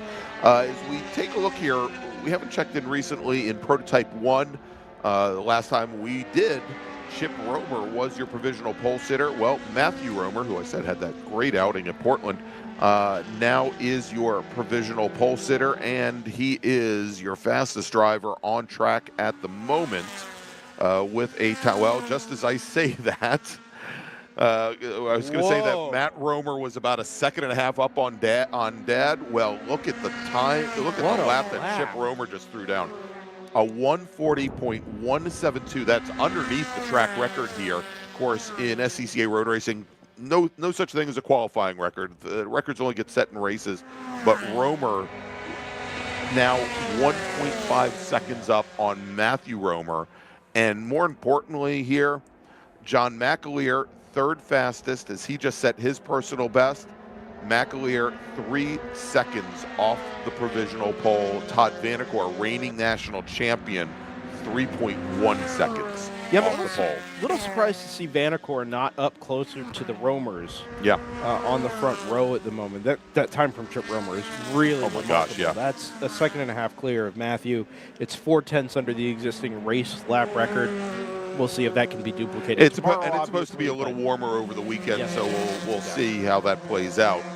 MacLeod resets his personal best time, 1:42.476, as he came across the start-finish line that time. And look out to the right-hand side here on the front straightaway for the it's a green and black car for Todd Vanacore. Is it not? Yes, number 19? Correct. And pretty sure that car's still back out on track. 11 or is still out on track. 11 laps completed. I think he's headed into turn 11 just now. We'll wait for him to exit turn number 11. There he is, underneath the Go Bowling and or Salem's Bridge onto the front straightaway. And across the start-finish line, no, sorry, it's a roamer into the pit lane. Yeah. MacLeod just reset a personal best, so he's now 2.3 seconds off the pole. Oh, you know what? Vanacore did come across the line. It was a 43.7. That's very interesting. Yeah, so almost a half second. And now Vanacore just completes a lap, turns in a 41.28. Okay. So he's now second fastest in P1, 1.1 seconds, though, off of Chip Romer. Should mention that Russ Turner just took the number 32 FE2 behind the wall. He retires from the session up on the rest of the FE2 field by 34 hundredths of a second. Jason Conzo still second fastest, and just as we said, after Conzo lost his drafting partner, pretty much it was done for him. Yeah, Conzo's actually just called it a day as well. That number 4 gold, white, and black car into the pit lane to the attention of the crew. Looks like they're taking tire temperatures and pressures, and then that car will likely also end its session with just 2.5 minutes left. That P1 time, by the way, from Todd Vanacore, that is what we were expecting out of Todd. As you said, reigning national champion in P1, and still 1.1 seconds behind Chip Romer, but does at least split Chip and Matthew to kind of break up that Romer party there on the front row. All right, and indeed, Jason Conzo and that gold and white FE2 machine, the number 4 car, he's heading back to the paddock, and indeed it's he's taking part in the GB4 championship, which is basically the British F4. Yeah, you know, there was a time when all of the top drivers were contestants in SCCA racing, right? Top to bottom. Everybody that was going to go racing on a big scale, a national scale, and international for that matter, came from the SCCA. Then there was a time it was just the young drivers. You know, a lot of young drivers come through the SCCA. It's the very, very first stepping stone, and then you find your pro series and you work your way up through the pro ranks. Right. And it feels like the gaps sometimes get a little bit longer between you finding your next star and the next guy to kind of wrap your head around or get your weight behind. It kind of feels like Jason Conzo might be one of those guys. One of those guys. Yeah, I was really thinking. Does. And so Conzo came off of I guess just 2 weeks ago at Mid Ohio. He finished P3 in a very, very tough race, and I think he had gotten together with another car, had to retire from the Sunday race. But he did take a win at Road Atlanta early on in the season. But yeah, I mean, you're absolutely right. And I'm sure, you know, sponsorship and the costs of getting into these series obviously has made it much more difficult over the years. Of course. I don't think it's anything to do with anything as part of the Hoosier Super Tour or anything like that. Right. Sometimes the way racing goes, and these things are often very cyclical as well. Jason, one of the first things I remember about Jason Conzo is he was brought up to our booth at Road Atlanta last year by I believe his coach, Bailey Monette. By Bailey Monette, yes. And the idea that he was, coaching Jason up, and there's a little bit of media exposure, and it was all very cool. And it was his very first FE2 weekend. It was, but he was immediately quicker than his own coach. Yes. Than Bailey, who is no slouch. Who had just come off of winning a national championship. Exactly. Yes. Exactly. So you know the talent is there with Jason. He was nothing but professional to us when he came up and spent some time with us. It was me who said, "Hey, who are you?" But nobody knew. Right. He literally just walked into the booth and sat down in a chair, and we had no clue who he was. And now he's, up there with Russ Turner, a couple of tenths off, and I have no doubt that those two cars, if Jason can stay underneath the rear wing of that number 32, blue number 32 tomorrow, that he'll be in contention for another couple of Super Tour race wins this weekend. Checkered flag is out on the last session of the day, Mr. Ginsberg. Yes, indeed. So last flying laps here will count, and we're still tracking a couple of machines here. You can see coming out of turn 11, I think we might have a few down coming out of the boot area as well here. But let's take a look. Most of the top runners, at least in Prototype 1 and Formula Enterprise 2, have finished for the day. So in Prototype 1, and your fastest racer of the day here in this group, and I think possibly the fastest runner across all of our groups It today. will be, yeah. Easily. Chip Romer in his Elan DPO2. The Lake Havasu City, Arizona driver turns in a 140.172, 1.1 seconds up on our 2023 national champion, Todd Vanacore. Matthew Romer, third fastest. He's 1.5 seconds back from Chip Romer. John MacLeod, who turned his fastest lap on his last lap, turns in a 142.270. He is 2 seconds off of the provisional pole. Then Rod Rice, Todd Parks, and Matt Gendron as well. Gendron out there in that beautiful, still call it the Downing Atlanta Peach. An Elan DPO2, but it was owned by Jim Downing of Head and Neck Restraint Hans fame. Here, if we take a look at Formula Atlantic, Bruce Hamilton, who just crossed the line to complete his final lap. He will finish the session 1.3 seconds up on Mark Sherwood's Ralt. Then Tim Pierce, third fastest, 2.2 seconds back from Hamilton. Charles Livingston, Steve Hamilton they are your top 5 in a 7-car field. In Formula Enterprises 2, Russ Turner, Jason Conzo, still the same 34 hundredths of a second apart that they had been since lap number 4. Dexter Suba, third fastest, and then I believe Steve Whitston, fourth fastest, and Sam Harrington rounding out your top 5 in an 11-car field. In Formula Continental, Chris Vahan, 0.8 of a second up on Don Betterly. William Hoops, another 4 seconds back from there. So big split there. And I believe, did I get them all? I think I did. That should round out race group number 5. And again, we will go back racing or qualifying tomorrow morning, starting at 8 a.m. We're going to kick things off with, and what better track to have them run at, our big ground pounders, our biggest, most powerful GT cars here at Watkins Glen International. Yep, a little chilly tomorrow morning, cool tires, cool air. These cars are going to make a lot of power first thing tomorrow morning. Maybe take a little bit of time to get those tires up to temperature. I think we're in for a little treat right off the bat first thing on Saturday. Indeed. So we start qualifying at 8 a.m. tomorrow morning on the SCCA official YouTube channel. First race of the day scheduled for 9:45 a.m. and it'll be racing all from that point on all day long. All right. So for Brendan Kazmarek, for our director Jordan McWorth, and then of course we have Josh Ashby, who's been helping us up here in the booth today. I'm Gregg Ginsberg. We'll see you tomorrow morning at 8 a.m.